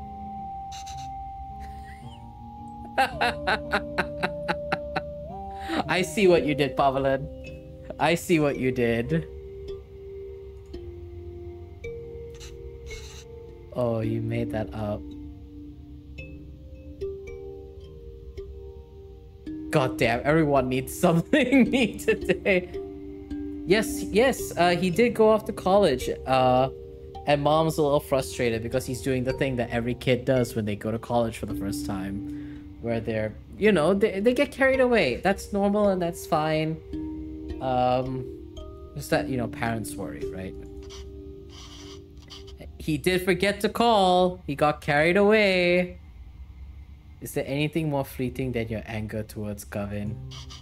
That's what being a parent is, I suppose. I feel like that's a parent thing. Like, my mom gets, like, it's a lot better now because I think she just knows that I'm not very, like, I don't like picking up phone calls in general. I prefer to text. So she knows that now and she's adapted. But yeah, like, my family were always like, why haven't you called back? Why I called you a million times? Why haven't you said anything? And I was just, you just get carried away, and that's okay. You know, I think it's fair and valid to just be like, yeah, your university, things are exciting, everything is demanding your attention. Just like try and remember to let your parents know that you're okay. My parents helped me move into college. Apparently my dad cried the whole way home. Oh, bless. I also blame my ADHD. Yes, exactly. I think since getting my ADHD diagnosis has really helped like my family understand me. Because like now everything that's been seen as almost like an intentional like negligence is more of like, oh, your brain just doesn't remember. And that's not like your fault. Or like whenever I'm like overstimulated, now my family is like, oh, because literally like when I went for graduation to the UK, we went out for dinner to celebrate, right? We went to a very, very busy, it's a very good restaurant, a very, very busy restaurant. And it was a cacophony of people talking. The lights were so bright. Everyone, you know, you're hearing the clattering of silverware against plates constantly. And I got really overstimulated. And my brother like looked at me, he's like, oh, are you feeling overstimulated? I'm like, yeah, I'm feeling a little overwhelmed right now. And it's like, okay, let's quickly eat and then go. But like not, but again, like my family wouldn't know that if I didn't get my diagnosis officially, right? But like now that we know, it's easier to navigate. Yeah, texting is so much better than calls, but I can't get my sister to understand. Oh, bless. I'm glad to hear people have decent experience with their parents. Mine is too all over the place and dysfunctional. I don't know what to think of anything anymore. Fair and valid, Azra. I greatly empathize with that. Big hugs to you. I suppose there were and are good times, but damn if it isn't hard. It's true. It's complicated. When Kevin said he wanted to pursue writing, I was so happy. Finally, something we have in common. I wanted to show him all the works that inspired me and all the poems and stories that I love. And the ones you wrote too. All the stories you read to him as a child were just ones you wrote on the spot. Yes, but I doubt he even remembers that. I don't even know if he can read Tamil literature, much less understand it. I used to wonder why he wanted to turn his back on all the unique and special things his roots have to offer. But after that night in the park, maybe he's thinking it's better not to be unique or stand out in any way. And I don't think we can blame him for that. I guess it was the best decision to move. I don't get to write here. You don't get to teach here. It's hard for Kaven to be who he really wants to be here. Maybe you should have stayed. If you're going to suggest I would have been better off not moving here with you, my anger is going to be anything but fleeting. But come on. I know how much you miss home. Wouldn't you be happier back there? If I felt like I didn't have anyone, then yes, maybe I'd be happier there. But I have Kaven, and I have you. Home is where you two are. There was dysfunction of a flavor in my family too, but not to the point where it feels broken. I feel like my siblings and I are all learning in our relationships. I was part of that dysfunction too, and I know I was not a good big sister to them a lot of the time. Families are complicated. I know longing for those who have forsaken you diminishes the beauty of the soul. Oh no.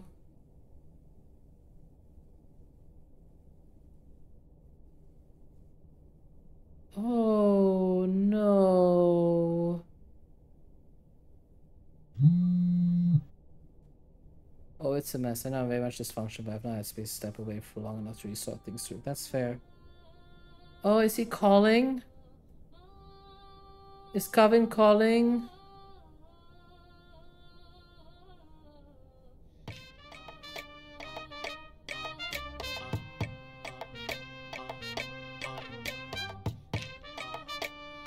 Are we cooking something?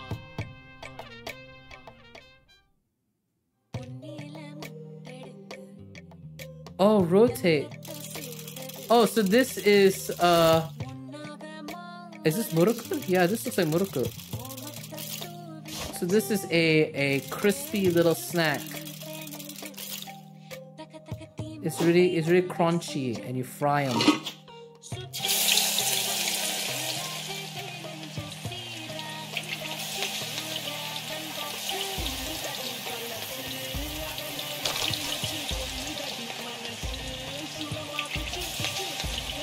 Get them nice and golden brown.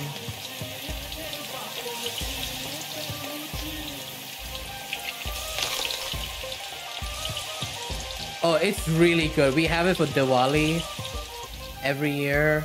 It's so good. So nice and crunchy.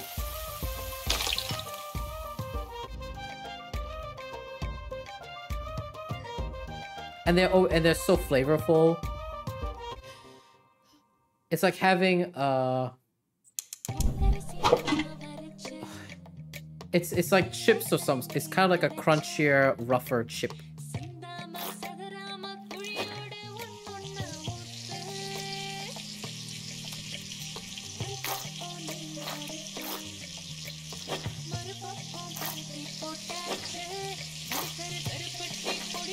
This is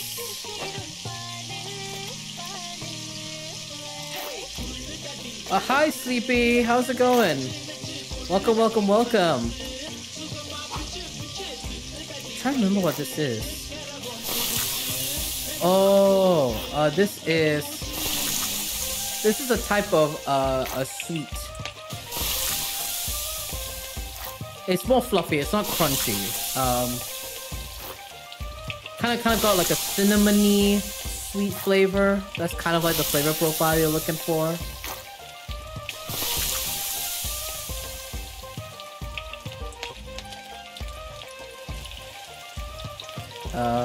Can I pick it up? Oh. And you rotate them.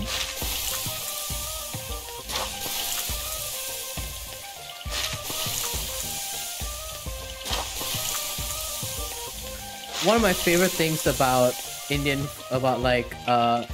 Tamil cooking specifically is how many little doodads and tools we have for all of these things. Cinnamony desserty things are wonderful. Yeah, it is kind of like takoyaki. It's like it dances on the lines of like sweet and savory. Are we making fried fish? I'm trying to slice. I'm trying to slice, thank you. There we go. Alright, we're scoring the fish.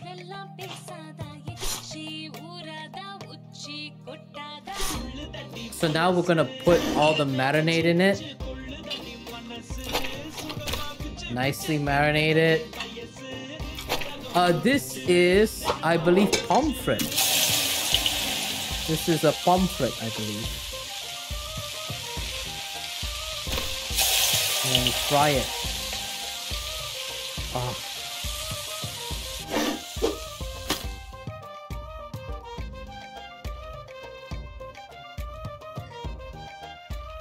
Oh. This is helping me learn how to read Tamil, so... This is ghee? Yeah, it's ghee. Oh, are we making appalam?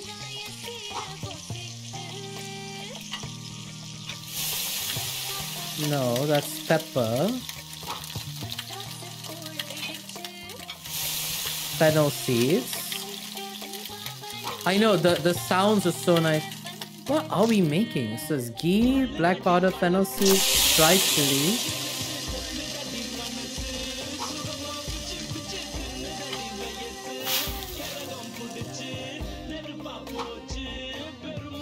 Curry leaf. What? Oh, she's making So this is called tarka. Tarka is when you make the spices and the oil and you add it on top of a curry. And you just add it hot on top of it.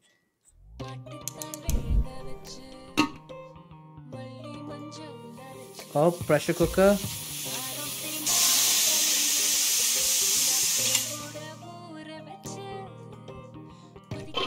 Oh, there it is. How does that change the flavor? So it adds more aroma. So because you're heating up the spices, because you already cooked the spices in the curry itself, but you add it again on top. So when you open the dish to serve, you're hit with the smell of heated up spice and the oil. I'm sure the oil also impacts the flavor, but I've always associated it more with the smell.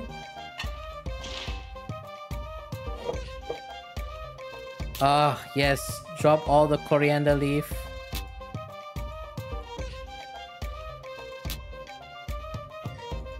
See, my mom would just pull all the leaves out and then throw the stem inside. That's clever. I bet that having the extra aroma really adds to the flavor. It's really tasty. Oh, she's making so much food. I think my mom puts the stem because she's just too lazy to throw it away. I'm gonna be real. I think she just can't be bothered to put it away. She just tosses it in.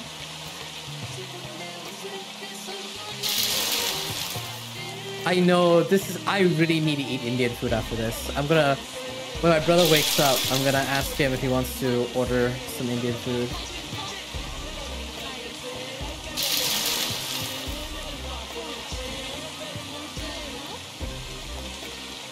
He better eat this food is all I'm saying, Mercury. He better be eating this food. Me knocking on his door. Bro, wake up, it's time for food. Oh, what a feast.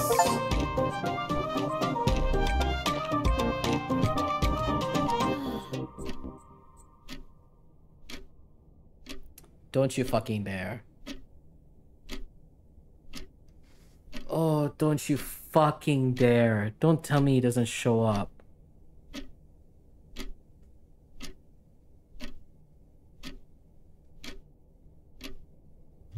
Dude, don't tell me you don't... You better at least tell me you show up.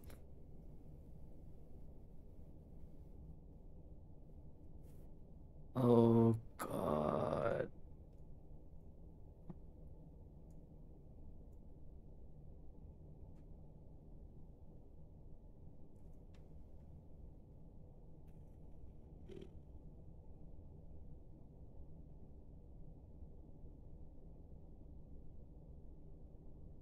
Oh my God.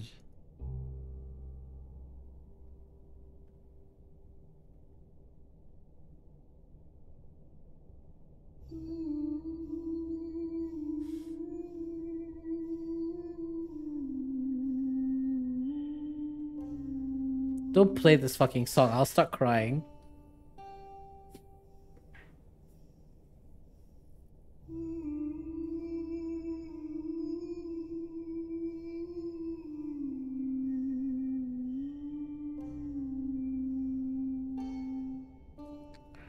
Oh no.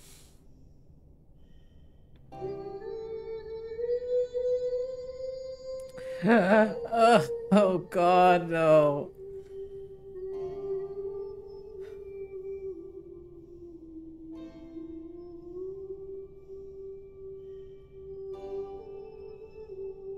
Oh, she got a job.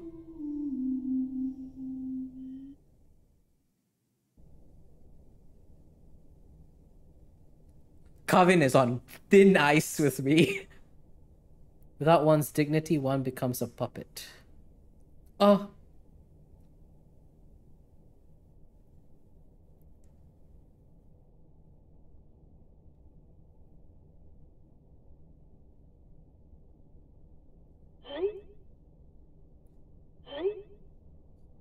Hold the fuck on. Hold on. I need to scroll. I want to read the message. fine. I'll send the message. My dad just likes to hang it inside.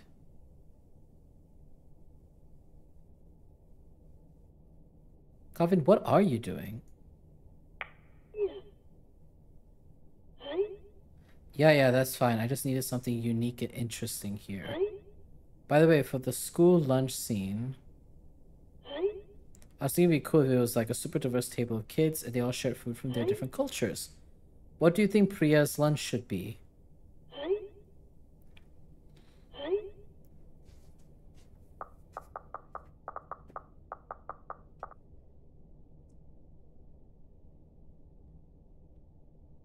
I cannot with this. I cannot. Not the chicken tikka and the spicy vindaloo. Not this. Not this. Not the microaggressions.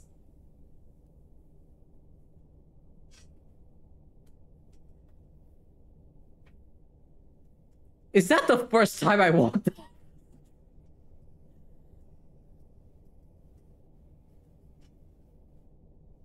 Don't even get me started on chicken tikka. Don't even get me started on the history of that. Anyway.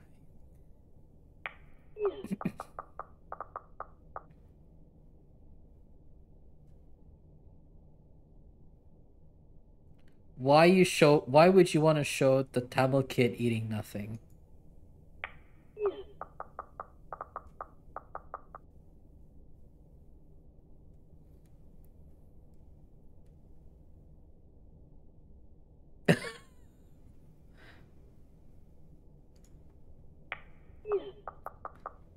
The lol is carrying that sentence so much. The lol is doing so much work.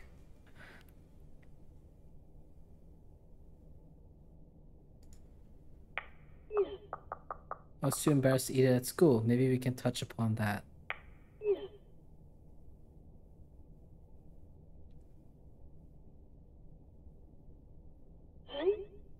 Oh. That might not fit the tone of the show. It's just a fun scene that celebrates different cultures and cuisines that really represents Toronto. You must have a favorite dish your mom made or something, right?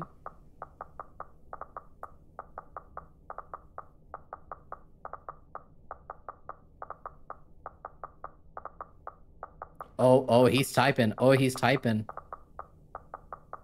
Are you gonna delete it? Yep, he's gonna delete it. I do applaud him for, like, naming it. Because it feels like something he's avoided for so long. But, I knew he's gonna delete it. Yeah, I'll check my mom's recipe book. Oh.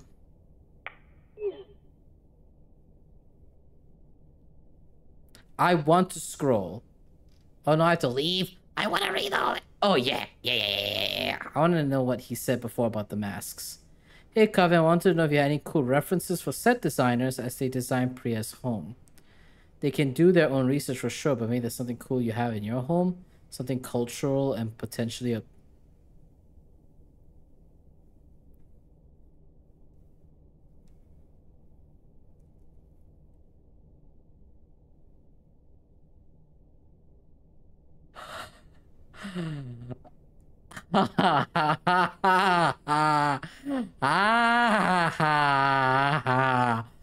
This is an all this is an all Desi team, I'm pretty sure. And the accuracy in which they're writing. Whew. I want to buy non-kinkily.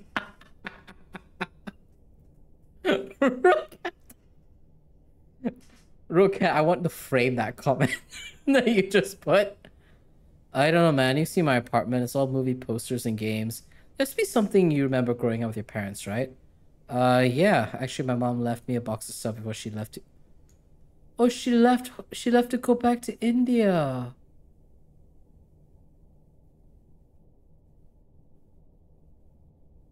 Oh, she left. I'll check that, I guess. Yo, that's hype. That's the vibe exactly I was looking for. Yeah, she left. Left him a box. She must have felt alone, I know.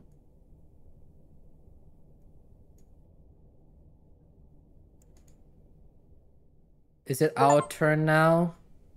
Doom scroll. I literally just got I got an achievement called Doom Scroll for reading all of the messages. I know, I feel so bad for the mom, for Venba.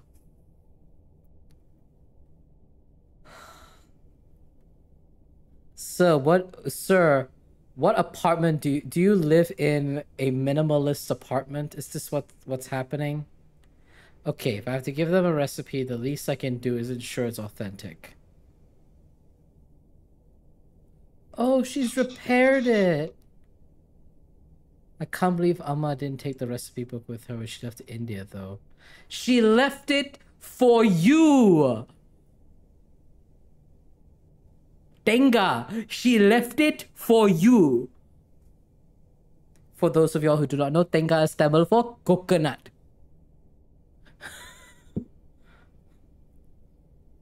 Sir!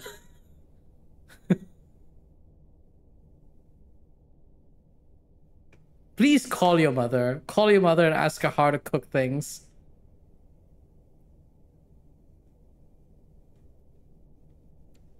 No, like Tenga is kind of like calling someone like in English coconut is an insult and one I wouldn't use because that's like calling them white on the inside. When I say Tenga, I mean like, hello, excuse me, is there no brain cell rattling in there? That's usually what it means. When you say when you call someone a Tenga, you mostly mean like hello, is there only coconut water washing in there? Read the room. Whoa, it looks like she fixed a lot of these recipes. Yeah, she did it for you. I also cannot read Tamil very well, so I'm shaking your hand, Kavin. But your parents actually knew how to read and write Tamil. My parents didn't. Yeah, we have some very interesting colloquialisms in Tamil. Tamil is a very colorful language. Oh, she's made it so... Oh, she's repaired it. Oh, Italy's. This is puttu, yeah. Oh, I remember making this with Amma and Appa. Yeah. That was fun. Biryani, of course, Appa's favorite. Oh.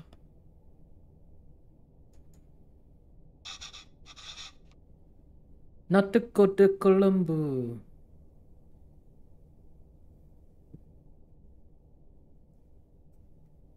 When he got the beef bibs.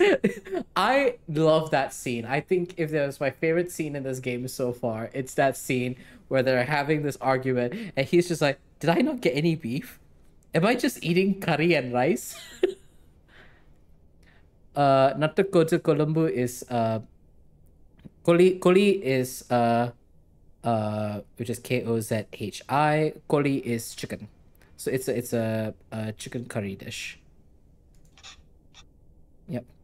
It's a spicy chicken soup. I guess soup, yeah, soup. I guess soup is probably a better equivalent. I've had not the koli kolobu. It's for whenever I'm sick. That's what my mom usually makes. In fact, when I was recovering from top surgery, in the States, my mom came with me.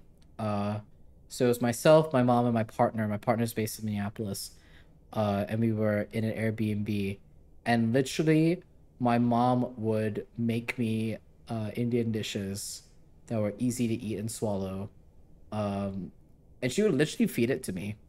It's a very Indian thing to do where your mother, if you're sick or you're not feeling well, like feeds you with her hands, and that's what she did for me when I was recovering from top surgery and I was so tired. She made this for me one time. I was really ill. Yes, exactly. So yeah, bad stereotypical. I just kind of spice it out. Burns me. Get here, good flavor of spice, but mostly it's burning sensation. Yeah, I would start. I would say Northern Indian food would probably be the best for you because they put a lot of yogurt, cream that cuts a lot of the spice. But I totally understand. I have a friend who's like literally I think he's like allergic. I think he's like allergic to capsaicin. Yeah, I also can handle capsaicin very well. Yeah, I have a friend, my friend Gabriel. He's I think allergic to capsaicin, so he can't eat a ton of spice either. I'm lactose intolerant too. Oh, no, I'm so sad for you, Rocat. I think I think then for you, Tamil like the Tamil sort of like crepes and like flour based foods might be the way to go for you. Cause like the idlis, for example, you can have it with a mint chutney, and that doesn't have lactose and it's not spicy. So that would probably be a good bet for you. Or dosa, dosa, ghee dosa especially. It's a nice crispy savory crepe. I Yeah, it doesn't have lactose in it, and it has you eat it with a sambar and coconut chutney, and that's also not very spicy. My tolerance to lactose is mild enough, thankfully. I can't live without cheese. I also love cheese. That's interesting. Hit you up on your Discord to look all this up. Oh, absolutely. No worries. I could talk about Tamil food all day. This is the only thing I could eat without throwing up. Yep. Must have been around 5 then. Quite literally, I had top surgery. As soon as I came home, uh, I told my mom after I came out of like surgery, I was like, I want to eat real food. I don't want to eat bad food. You know, I don't want to eat like porridge or anything. It just makes me feel bad. And I asked for my mom to feed me rice and chicken. Um, and the chicken soup was the only thing I kept down that night. I still remember the taste, the smell, and the day she made it. There was a phone call from India. The cooker was whistling.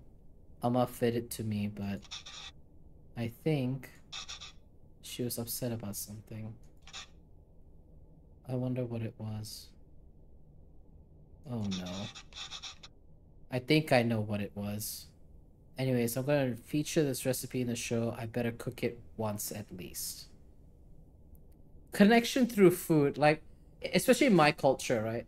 Being specifically an Indian from Malaysia, so much of our like cultural touchstones across all the different folks who live here is through food. It is through like having parties and sharing your food. So like connection through food is like very, very important to me. Like in fact, like now with my partner, right? Like he can attest, one of the many things I do with him whenever I want to like show him that I love him or want to spend time with him, I'm like, let's go and get something to eat. Like like when I went to Minneapolis, you know, for top surgery, I was like, okay, tell me about the places you love to eat. And he took me to a diner called the Hilo Diner, and it was like, again, it's like Western food, right? It's American diner, but for me, like that's important because it's like it's his cultural touchstone. It's like his one of his favorite places. I get to like participate. For me, it's like a big deal. It's a great way to connect, I think. Oh, how helpful. She's drawn cute pictures of the ingredients needed. I'll go pick those up first, then I can start putting it together.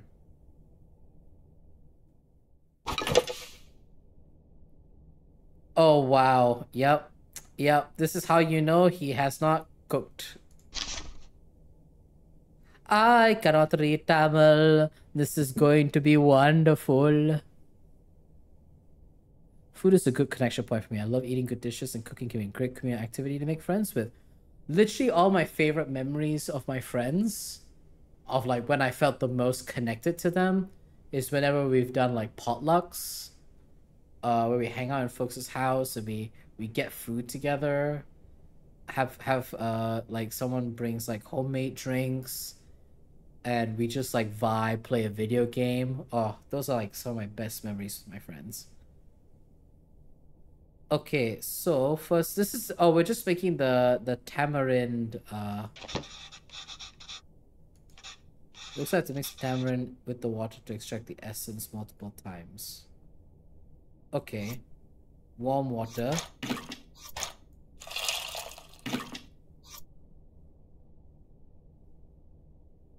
What's this? It's a sieve. Okay, so put.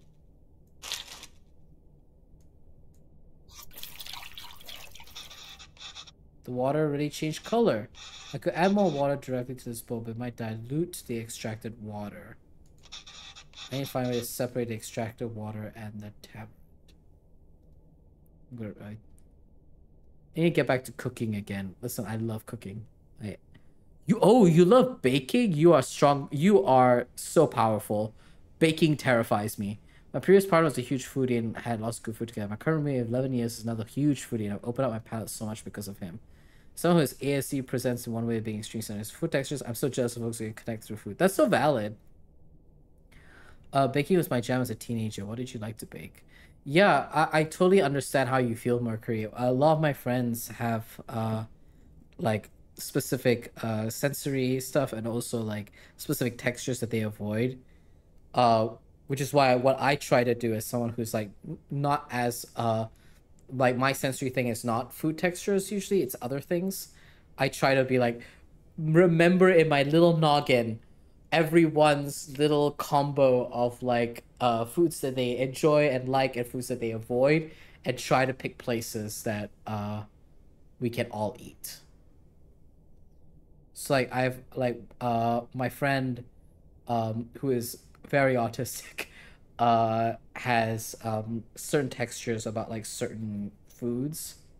So when I wanted to take him to a ramen place, an authentic ramen place. So I like spent a few weeks being like, okay, do you like these kind of noodles? Do you like broths and meats? And I was like watching it, and then I fight once I was sure, I took him there.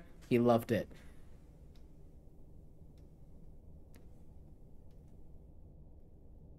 I just have no energy, no drive to make food. I haven't for years. That's fair. My family used to wonder a bit. Banana bread. Ooh. Also made oat milk chocolate chip cookies. Once without the oatmeal, but interesting, and also a recipe for whoopie pie slash devil dogs. I don't think I've ever tried those. Oh, thank you, Mercury. My drive has definitely decreased. I'm not loving it. Other than that, I've baked brownies from box better plenty of times before. Yeah, I would love that recipe of whoopie pies. Yeah, I haven't cooked very much, but I'm trying to do a little bit because I find it gets so hot in the kitchen here because Malaysia, and if you stand in front of the stove, it gets exponentially hotter. But I've been trying to make like noodles with some pork and the fried egg, just like really small things so I can still stay connected to cooking. Flatty ramen looks so good, but I feel there's a few off the menu things I could order. Just give me noodles and super tasty broth. That's what I did. So, because I knew he didn't like the texture of like a very specific mushroom. Like it had a similar texture to something that I knew he didn't like. So I was like, I'm gonna order this for you. You want this without these. And then and that was the ticket. Well, I thought you were also my favorite specialties. Make it so much. Ooh. Now I want ramen. Alright, so now we put the little sieve. I probably should add the tamarinds to the extracted water. We'll add it here. And we'll mix it again. And sieve back on here. And pour. Probably should add tamarinds to the extracted water. We're extracting so much out of these tamarins. I think I've got everything I can from the tamarind. Let me add it to the other bowl and see. Folks who bake, y'all are so powerful. Yeah, because baking is so exact. Baking gives me anxiety because I'm like, oh God, like I could do it completely fine, and then something can just go wrong, right? And it's too late to change it because baking is such a science. Exactly, baking is such a science. Cooking, you can, even at the worst points, you could find a way to like bring it back, you know. Well, this means the tamarind water is ready. On to the next thing.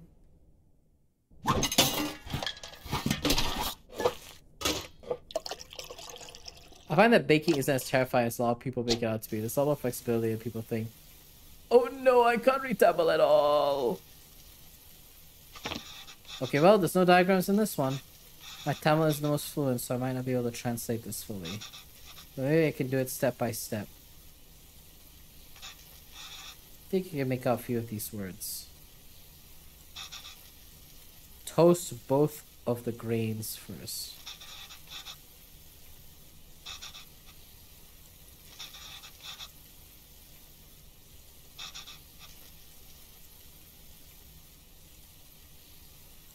Toast both of the grains first.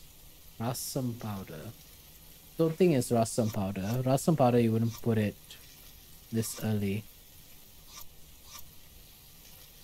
Grains. Is it the mustard seeds? Is it cumin and mustard seeds? Oh, no, no. No, no, no. Incorrect. Incorrect. I didn't mean to touch that one.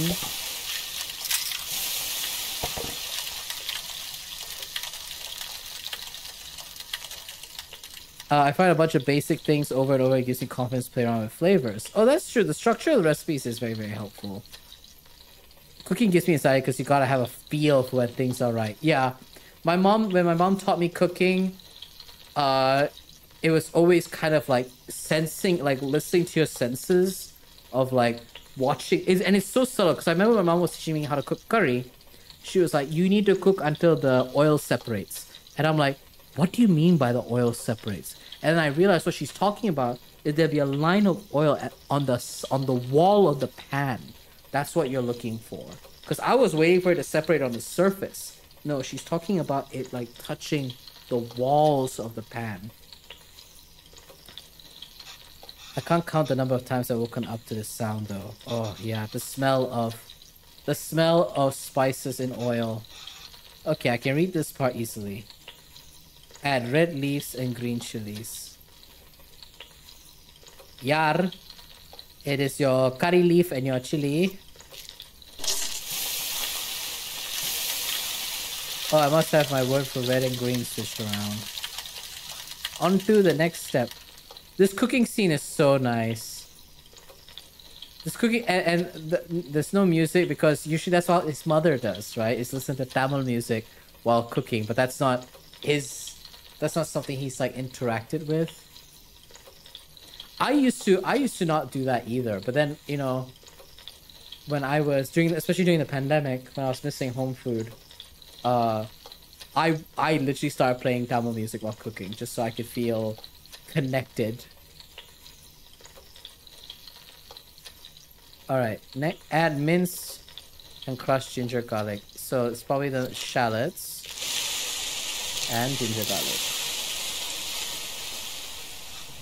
Usually around this time, Amma has been waving away all the steam from the smoke detector. What gives out water? This is tomatoes. This is adding tomatoes. When we cook at our house, we love to put jams on our stereo. Lots of CDs in rotation. Oh, you also have CDs? Oh, that's awesome. My fave dish I need to relearn to make is whole mac and cheese. Oh, I miss mac and cheese so much. And then you add tomatoes. Frying it seems to release a lot of water. Usually at this point, you would put some salt, but we're not being that exact. Oh, I could say I make good mac and cheese casserole. Oh, I love mac and cheese. Literally, when I went to Minneapolis, I looked at my partner, and I was like, Sayang, I really need to go to Noodles & Co. Please take me to Noodles & Co. I want to have their spicy mac and cheese again. So I'm gonna add salt. And what's this? Okay.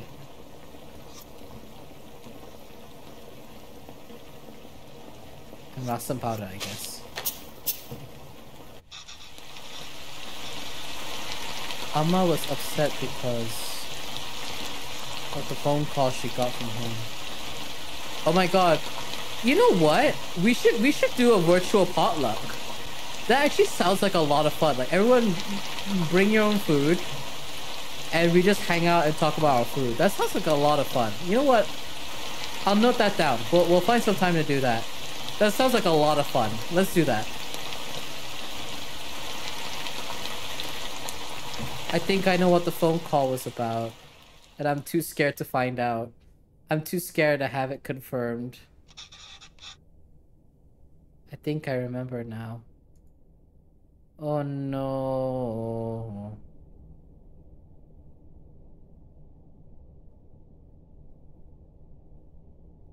Oh no. I'm sorry, Appa. I'm sorry I'm not there.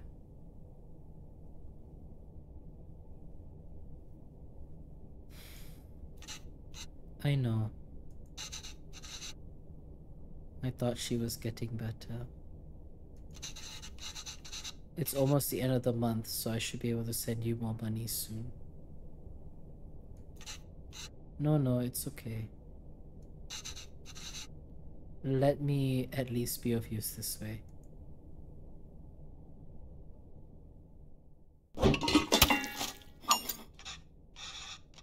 Can't read this part either, but there's not much to this. This is just putting everything. This is the pressure cooking part. So you just add everything, put the chicken, and it should be easy. Turmeric, salt, water, chicken, bone-in chicken.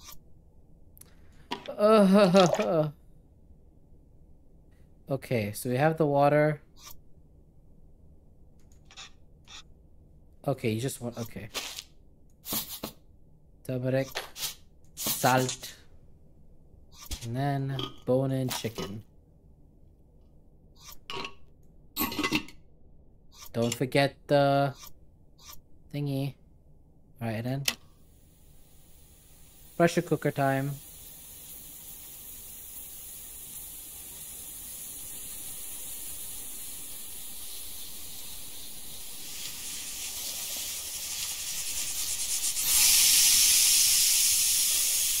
Oh, that's such a familiar sound. My mom still has her pressure cookers.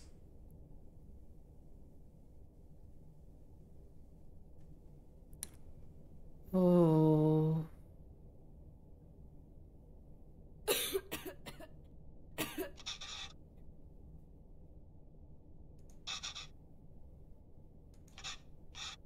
I should keep going.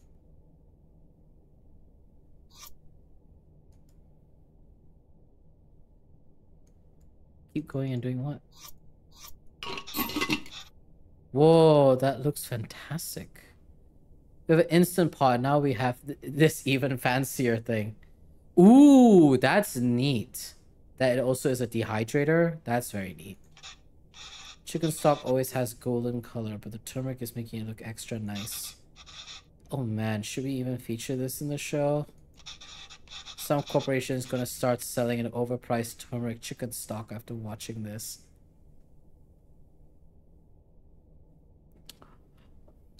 Oh yeah, that's very real. Oh, that's so real. I mean, turmeric is already there. That's the problem. there was an influencer on TikTok that was like touting a lot of the like natural remedies and stuff, and we do have a thing for a face like skincare where we mix turmeric with some other ingredients, and it's a good cream, right? Especially if you have like acne, like really painful ones. And uh this white woman put so much turmeric in her blend, and she was like, oh my god, I'm stained yellow. And I'm like, yeah, because turmeric stains. That's why you only put the tiniest amount in anything. This is what, especially all these like health influencers, they'll like put a tablespoon of turmeric into their drink. And I'm like, girl, your teeth will be stained for the next 3 weeks. Like, you only need a little bit. Even to cook Indian food, we use half a teaspoon at most.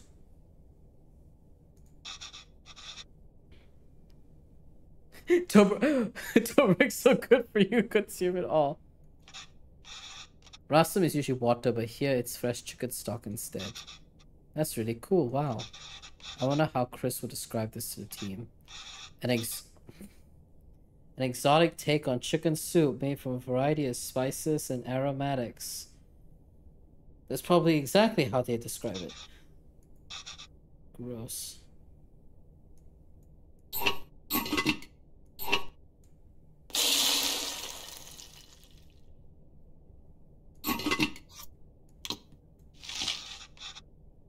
Ah, that looks great, Amma. I want to email the writers of this game and go, did you have to be so accurate? Did you have to be this way? A lot easier than I thought. I know you're not gagging at the food. It's gagging at the white people. Let's see if this tastes anything like that day.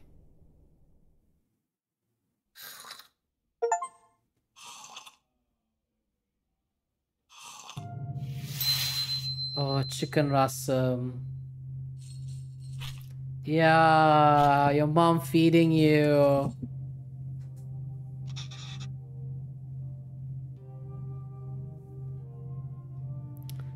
Oh no.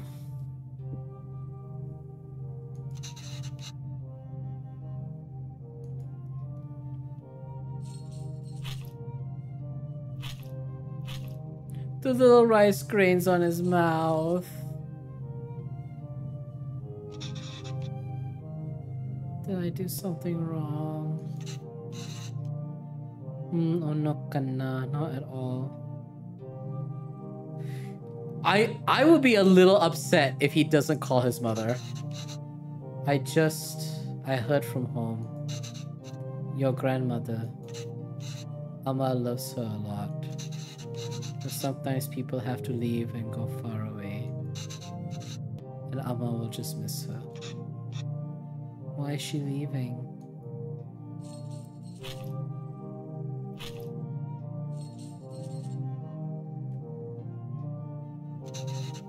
It's natural, Kevin. Everyone leaves someday. Us too. It'll happen to everyone. I won't leave you, Amma. Or Appa.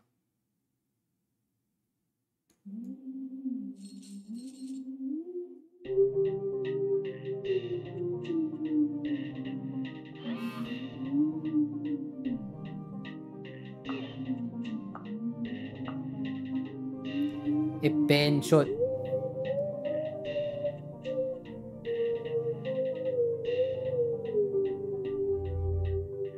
You better click. You better click, boy.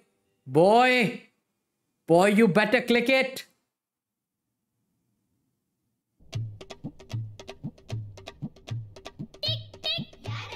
Humble porridge can taste sweeter than nectar when fed by little hands of one's child. I've heard that saying before.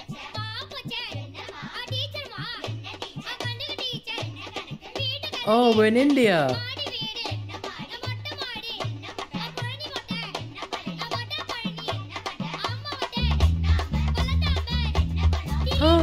came to visit.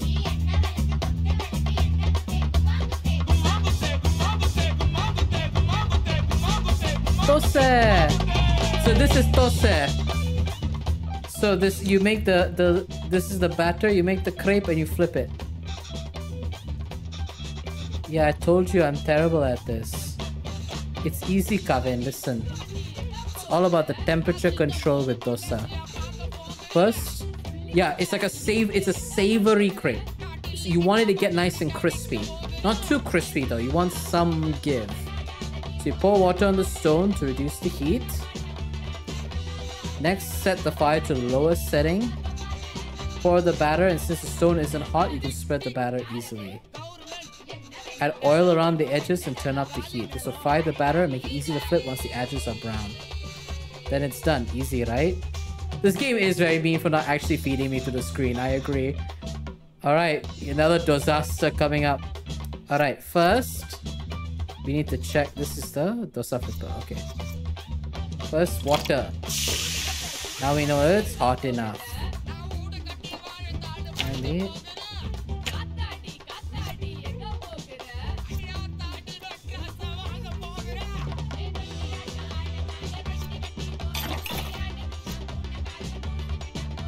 because I don't know if they mean oil. Is this the ghee oil? Because if this is the ghee oil, you add it in the dosa.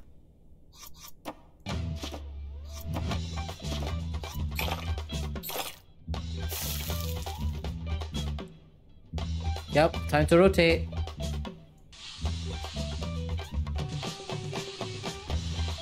There we go. Get it nice and rotated. Oh, sorry. I didn't mean to tab out. You spread the batter fine, Kavin. So you forgot to do some things before spreading. Okay, let me try again.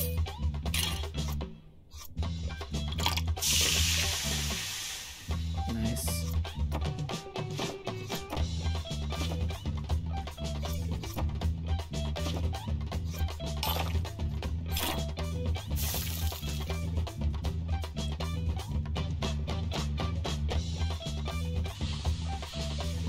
Oh, the heat. I forgot about the heat. I've been going on autopilot. I forgot about the heat.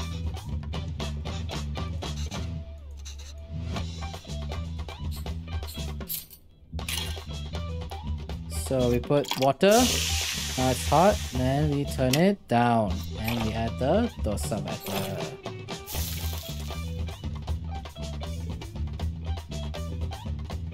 I did notice. I was like on autopilot. I'm like, yeah, I'm making my funny little dosa.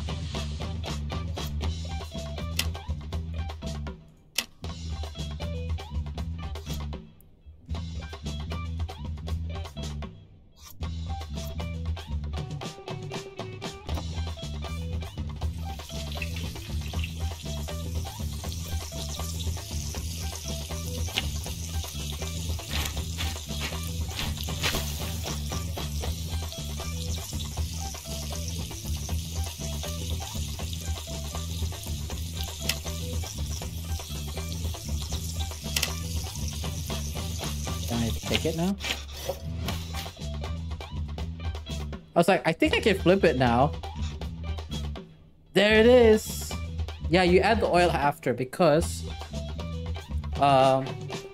like you want the crepe to be like crispy. As you can see here, there's like the crispy bits, but you want it to have a bit of give, because what you're going to do is you're going to use this crepe to pick up chutneys, curries, sambar. So this is a sambar.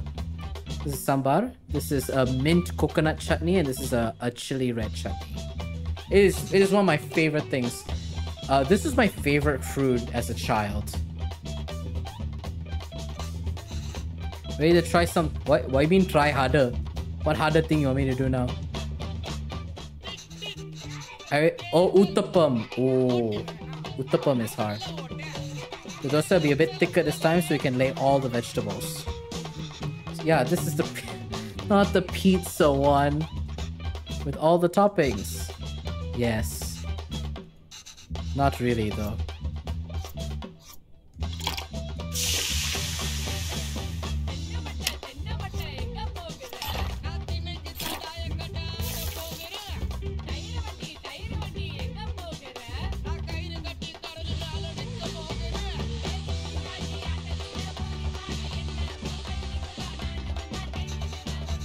Now the... Oh, I keep tapping out. Sorry. Do I have to add all of them? Actually, you can just add whatever you like. Everyone's uttapam is different. That's true. Just make sure you add ghee first. Oh. Let's go.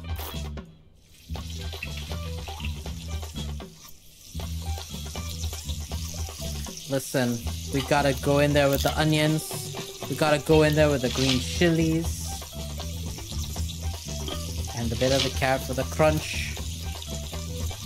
I'm okay with idli powder, sure.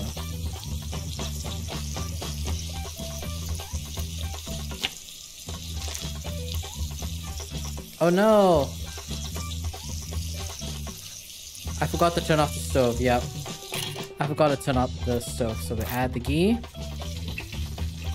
Idli powder is... It's like a mix of like, the rice flour they use to make idlis, as well as some spices. I've never made it before.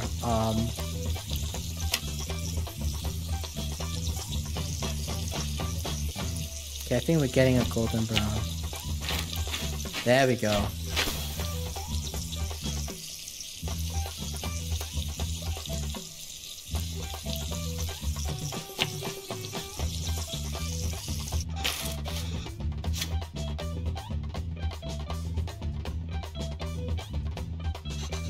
See, I told you it's easy. Oh, I do like uttapam. I haven't made this in a while. This was your appa's favorite. Okay.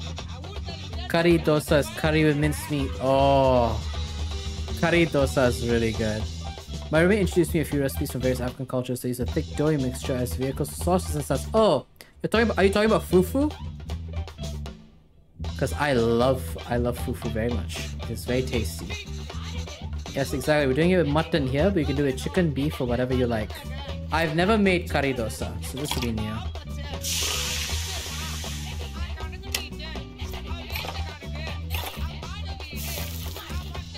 The song is very good. I'm enjoying the song.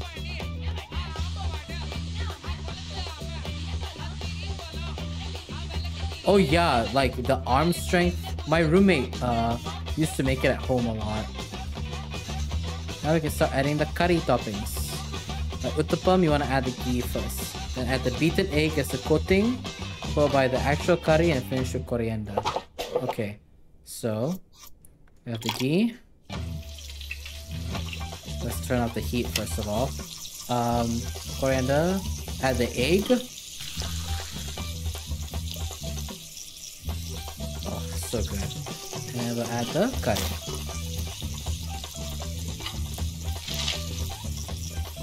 Okay, so get it golden brown.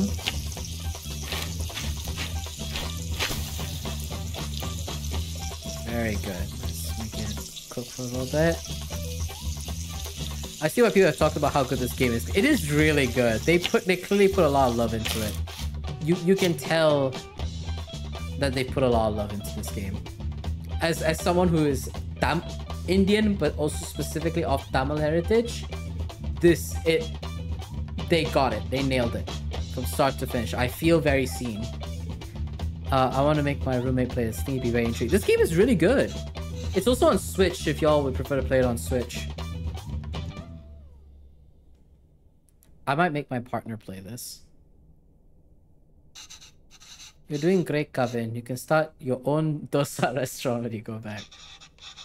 I know, right? I could probably run the best one. If there were restaurants that can serve dosas like this back there. We only have Steam. Yeah, it's available on Steam. It is. You wouldn't have missed home so much and left, huh? I came here for more than just dosas, Kevin. Yeah, of course. I was just joking. Oh? Okay, well, you start eating these. I'll make the rest and then join you. Oh, no. I'll do it.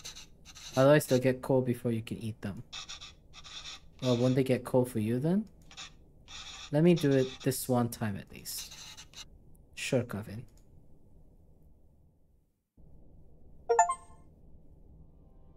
Oh.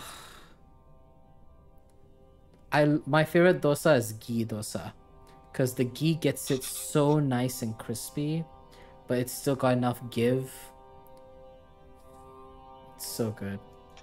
But the thing with dosa is, you can't order it for takeaway. You have to eat it while it's hot. It's not the same if you eat it cold. I have something to show you.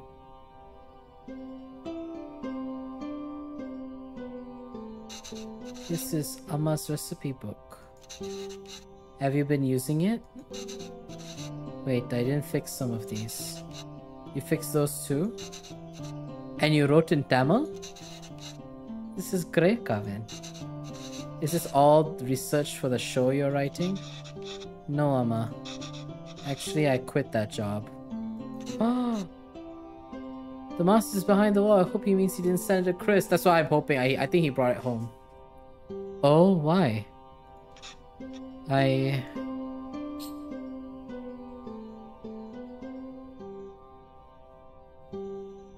couldn't write what they wanted. I can't just write about dosas, saris, and musicals. Our lives are more messy than that. And sometimes it's messy. Sometimes there's people like me. I've acted like being Tamil was inconvenient for me my whole life. But now I'm acting Tamil when it's convenient for me? When there's a job on the line? I couldn't deal with it.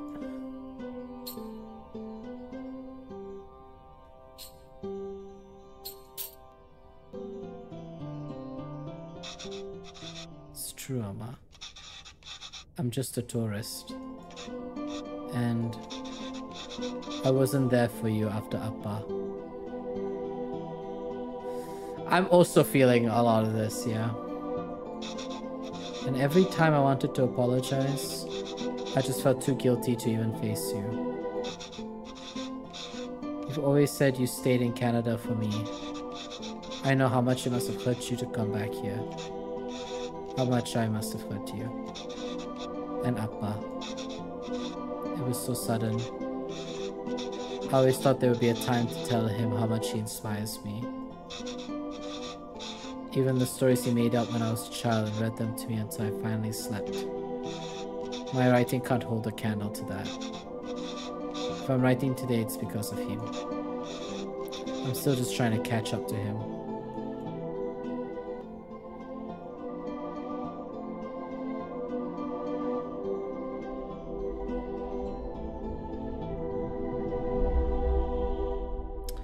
Oh.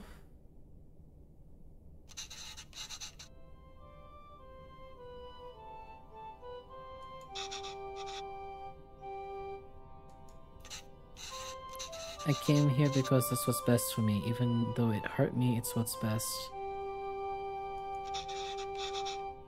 What do you mean? I loved living here.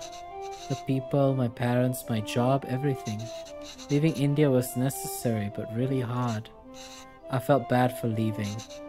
And I missed it so much that I wanted to raise you like we never left here. It must have been suffocating for you. And after Pavalan. Well, coming back here and teaching all these kids has been great. I'm glad she could still teach. If I had stayed there, I don't think I could have given you the space you needed. Thanks, Amma. How long are you staying for? I don't know, Amma. But this is nice. What about you? Do you think you'll ever come back to Canada? I don't know, Kanna. But this is really nice.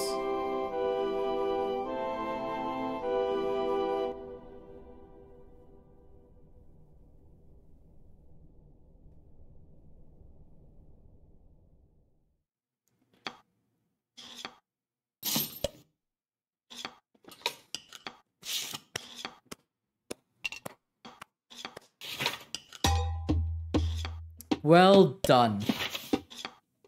Well done to the designers.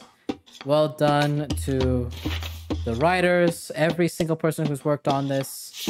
It is so clear how much love went into this. As a Tamil person, I feel very, very seen. I'm starving. I'm so hungry.